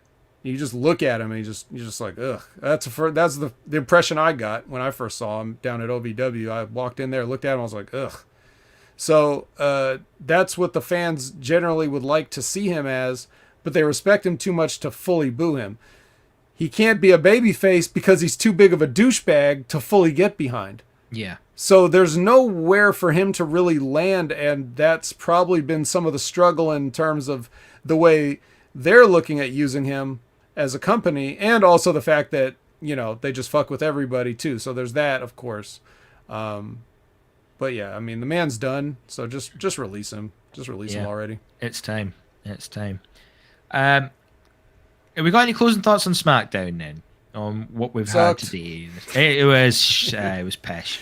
Like, as someone who I can happily defend SmackDown at the best and the good times, like for the past wee while, SmackDown is still ostensibly the better show out of all of like Raw, NXT, and SmackDown by far.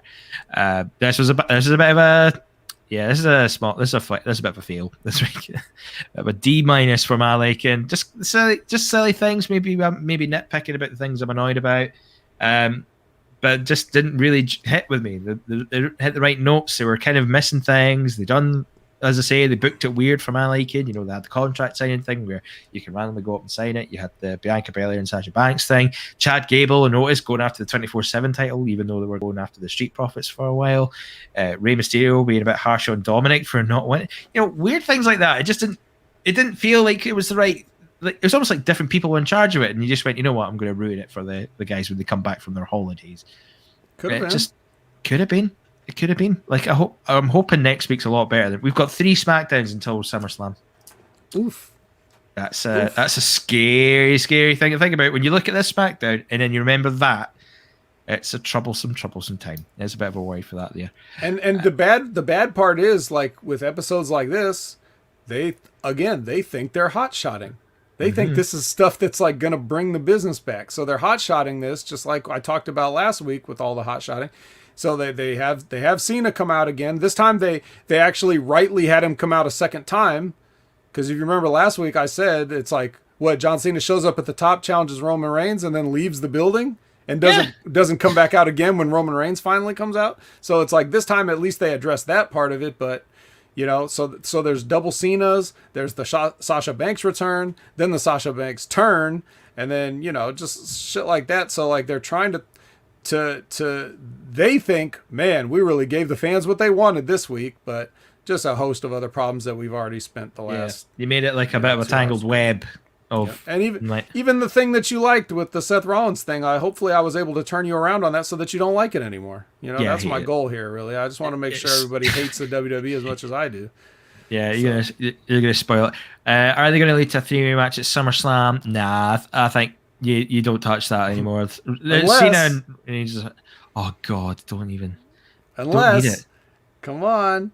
You saw how many people were raising their arms in the Finn Balor pose. Come on. Well, are we cool with it? But then that means Finn's got. Then he can beat Finn Balor without pinning Cena. Yeah, but then it's Daniel Bryan at WrestleMania all over again.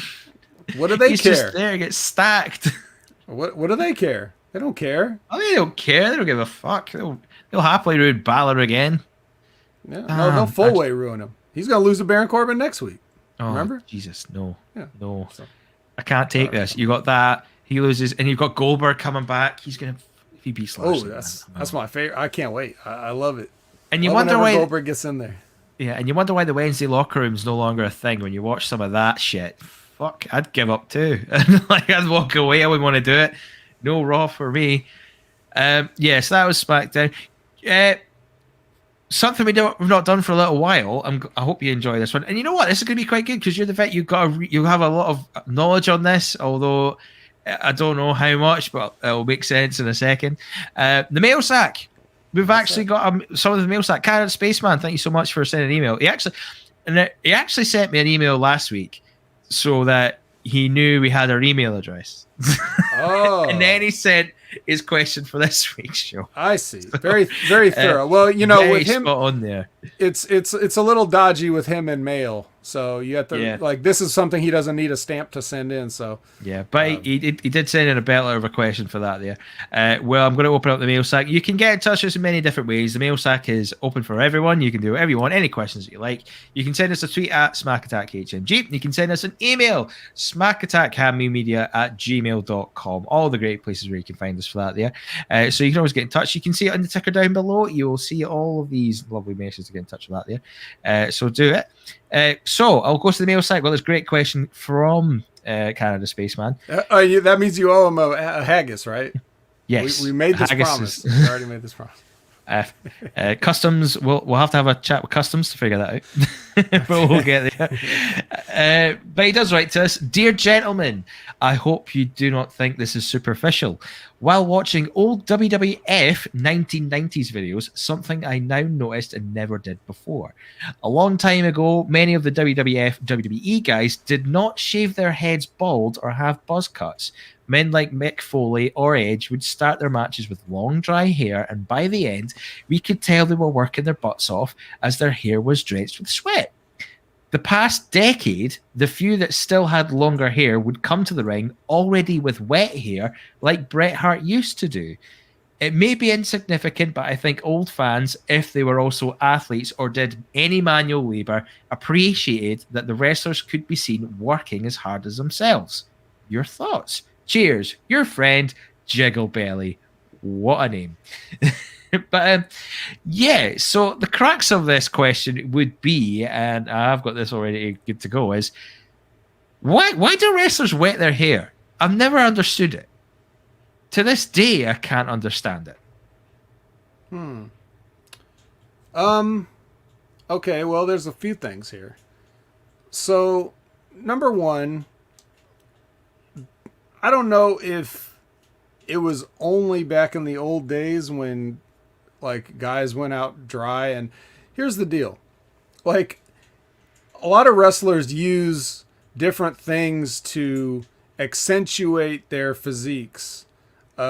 So for example, like tanning is a big deal because it allows you to see more of the muscle definition when you're tan. Or even if you're just a fat guy, as Arn Anderson always says, fat looks better brown. So like in any case, a tan is important for a wrestler, unless it's like a gimmick or something, or like a Sheamus, you don't necessarily want to be tan. I don't think he can tan it regardless, but Yep. So with the tan, you accentuate that with, it's one thing to just be tan, but then you also have to be like glistening, right? So that you can really see, like it just looks better for television. It looks better live. So you want to glisten, right? So a lot of guys would slather themselves in baby oil, to get that real shiny, glossy look. And, so that's what you'll see. Like they're accentuating their tan. They're making it shiny. That makes the muscles stand out more. It accentuates the muscle definition. Everybody's just trying to look good on television. So, here's the thing. Nobody wants to wrestle a guy that's fucking covered in oil. Like, unless you're a Turkish oil wrestler, like, you generally don't want to be in the ring with a guy that's just dripping with this slick stuff. Because not only does it get on you, and that's gross, but then like it causes more potential for fuck ups, because like if you try to lift a guy and he slips out of your hands, like fucking Hakan from Street Fighter 4, then that's not good. And it just becomes an annoyance. It'll get in your eyes. It could get in your nose, mouth, like stuff happens in that ring, it's two guys grabbing on each other on purpose. Like stuff is going to happen. Right. So a lot of guys, in the generations to follow, they're not that into the baby oil as much anymore. And they especially don't want to like drench themselves in it. Yeah. So Sonic says, deaf greased up guy, yep, exactly. Yeah. Brilliant. Media says like Michael Nakazawa, that's his gimmick there with the baby oil. And it's sort of a parody of that, like that old school 80s wrestler, right? Think of like an Iron Mike Sharp or those guys, just like, just gross. And he had to take, 2-hour showers, afterwards. So anyway, my point is nobody likes that. Nobody wants to be in there with somebody that is covered in baby oil. Trust me, I can tell you from experience. What I used to do is like sometimes guys like that would be like, that wanted to slather the baby oil on, would be like, hey man, could you just get my back? I can't reach. So like I'd put a little baby oil on their back, and then I'd take the baby oil that was still on my hands, and then I would just use that amount to sort of like, glisten up the arms and stuff like that. So it's enough to get a shine, but it's not sopping wet. You know what I mean? Yeah. Okay. So Just the sheen. I know. Well, this is all getting way away from the point. Why do wrestlers wet their hair? Okay. So I'm getting to that. So because of the decline in usage of overabundance of baby oil, you still want to have like that look, that wet look when you go out there. So a lot of times, wherever you're at, they might have like a like a shower somewhere that you can just like pass through real quick, and then it'll like you wet your hair, and then it'll also cover your the top part of your body. So you'll see a lot of guys. It's like it looks like they just stood under a shower for a second, because they get the wet look, but the water dries up during the match. It only stays Yeah. wet for the portion of their entrance where they need to look really good in it, right? So then it dries up during the match, and then it'll keep your hair wet for a little while and be damp. Now, why do they want their hair wet? I'll tell you. You ever seen Seth Rollins when his hair dries out? It's a bit frizzy. It's a It's bit a frizzy. bit frizzy. It's a bit frizzy. Yeah. Dolph Ziggler, we were talking about Dolph Ziggler. Do you want to see Dolph Ziggler with that? Oh, So, that's I hate. Yeah, it looks bad. It's yeah. yeah. So it looks way better wet for certain guys like that. For guys that are bald or, like just have short hair or whatever, it doesn't matter. Like John Cena doesn't need to wet his hair. Randy Orton doesn't have any hair. And when he did, it was like he had product in it. And guys like Randy Orton, if you notice guys like Randy Orton and Batista, It's a little bit tipped over the sort of frosted. they bit used here. to have like short hair that would be kind of spiked, right? And then if you notice, both those guys just eventually went to buzzing it. Why do they do that? Because to maintain a haircut like that, you have to constantly be going to the barber and getting it touched up and like having to spend more time on your hair. So they just get tired of doing that and they just cut it all off, Yeah. It's one thing if you have long hair. No one's going to notice if Seth Rollins doesn't get a haircut for 6 months. But but Batista or Randy Orton, if they want to have that short hair, they got to get one cut every 6 days. Yeah. So, but the whole point is that's why they wet their hair. So because sometimes it just for certain guys, if especially with long hair, it gets frizzy and froed out, and keeping it wet as long as possible is the best way to avoid looking like some I don't even know what the equivalent is. I want to come up with something witty and funny, but it's more toward the end of my day than the beginning, so my brain's a little done right now. But I hope that answered your question, Spaceman. If that was that was a solid answer. That was a solid answer. I'm enjoying that. I was quite well informed on that. Thank you very much. That was really good. Really good question as well, Canada Spaceman. Top effort. That's the kind of stuff I'm here for. Anything goes. If you got a question, get it in. Goldy Locks says, shoot on us. shoot all over us. Like shoot all over us, guys. We need our hair wet. We don't want to go out there looking, frizzy and dried up. And Big Ray's a fan. Big Ray appreciated you that response. Big Ray. That's the nicest thing he said to you all day. Yeah. He's got it in him. He said one other nice thing 1,000 comments ago, but don't look for it. It'll take forever. We're running out of time here. I know. But it's my favorite though is Sonic. He said, my wife asked me about their hair a few times. I'm like, it's wet. Fair enough. It just wet. It just wet. Oh, fuck, what a spider underneath me. No. I had a spider underneath me there for a second. Scary time. But yeah, it's been a good show. I've really enjoyed that. Yeah, very fun. Show. Everyone needs some milk to take care of your hair. Really? Is that a thing? I know it's like your bones, but I'm not gonna doubt. I'm not gonna doubt Chappie. I'm not gonna. No, I won't doubt it. I'll accept that one. Take Chappie's word for it. Yep. Yeah. Hashtag milk. Milk. He needs some milk. Like that. That's one of my favorite memes going just now. But no, it's been a great show. It's been a really good show. I've enjoyed this. We've had a good chat about all sorts and everything for that there, and it's an absolute pleasure to have you back on. It's called a UK roach, not a spider. What the fuck? Am I missing something? No. Leave me alone. Yeah, Scotch. He could be random. He could be a little random sometimes, as anybody that's watched the Next Level Wrestling Review knows. So, oh yeah, we thought we took too long doing a half-hour preamble before we started talking about SmackDown. We're always looking at like no, you guys have got tangents hour 5 for days. Yeah, so we're reinventing the entire idea of what a review podcast can be. Oh boy. Well, that's the kind of quality content you get only here on the Hammy Media Group. Absolutely. Like we talked about at the start of the show. One of the best places to get any wrestling content right now. If you go to the Hammy Media Group Patreon page, if you just search for Hammy Media Group on Patreon, I'll try and get a link down below as well. I should really get it on the ticker as well. It'd be a great place to do it for that. There. I think it's patreon.com/Hammy Media Group, I believe. So go in there. You get all types of content here. You got the Smack Attack, the Next Level podcast, Impact Attack. You got the Monday and Friday locker rooms for that there. So much great content. That's all just for free. That's for nothing on Patreon just now. That's us there until we get the Realm Network transition there. We're for free, absolutely free. You can go on there and while you're there, why not put in a few quid and you can listen to podcasts like the fucking Rotten podcast. Great stuff that Rip Rogers puts out there. I got to be on one of those. Knowledge. I got to get on one of those. I I gotta know. get on one.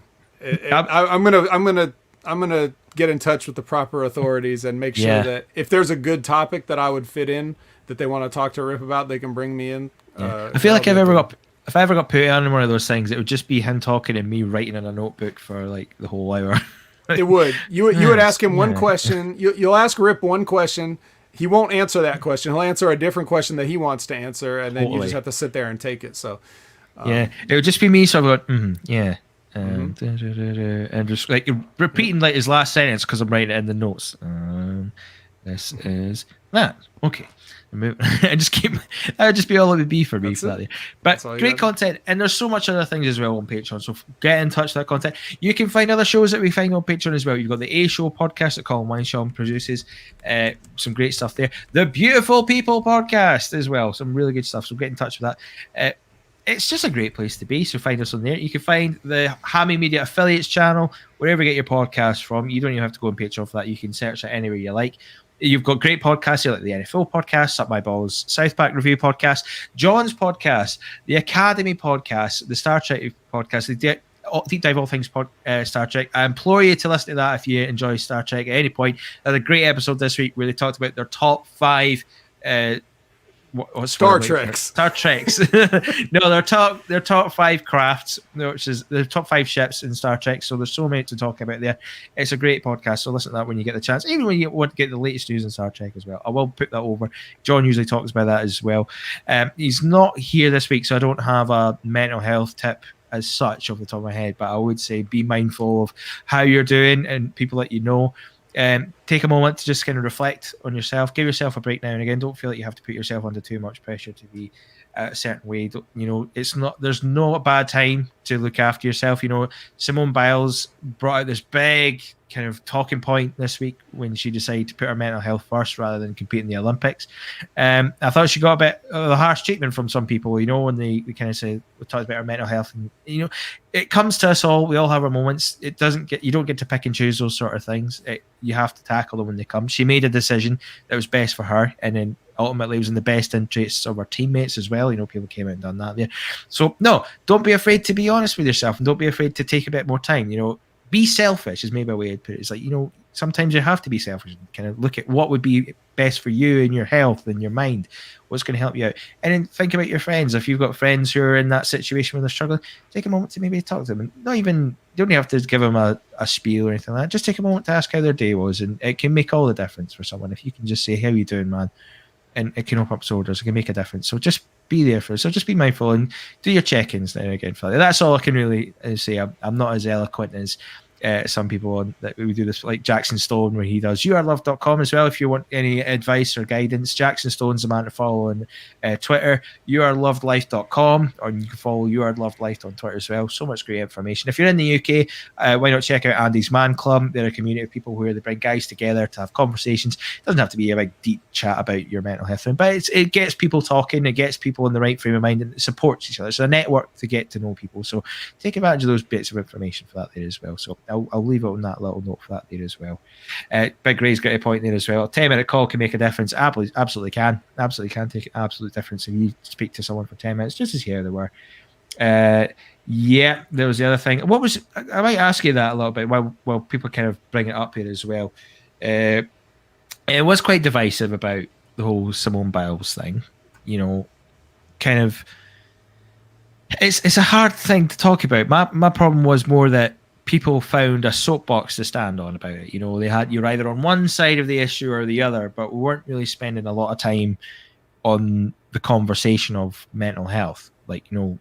What this should have sparked a conversation about mental health. What are we doing to help each other out? We've got Olympic athletes who are still struggling with their mental health. What can be done to help those situations? But instead, we're talking about, has she let her team down? Has she been selfish in the sense that, she's got all this news report and all these other things, or she's made excuses because she had a bad round, or it's a hard thing to kind of just say one way or the other. But I'm quite curious to know what your thoughts would have been on that. For me, it's an easy thing. So what is this event that Simone Biles dropped out of? What is it called? So it was the gymnastics. I'm making a point here. This is a sort of like. It's called the Olympic what? Olympic Games. Keyword games. Yeah. None of this is important. If she felt like she couldn't do it for whatever reason, that's all of her business and none of anybody else's. It's Yeah. up to her teammates to decide if they felt like they were let down, because that's between them. But they're, at the end of the day, they're just playing games. None of it really is that important. You know, it's meant for entertainment. For us, it's entertainment, and for them, you know, it's just life goals that they like to achieve. So Yeah. it should not be that sort of a big deal to anybody else as a spectator that they need to comment one way or the other, because frankly, no one asked. Yeah. No one asked anybody on Twitter. No one asked anybody on, you know, any platform or at any stage. No one asked anybody their opinion on, you know, other than you just now with me, Simone Biles. So it's like, so if she felt that she needed to do it, okay, so she needed to do it. Absolutely. There's nothing else to even discuss or talk about here. This is all Absolutely. trivial matters in the end. You know, they're human beings. They're playing games. They don't feel like playing games anymore for whatever reason. Even if some people can't because they're physically unable to, like they get injured.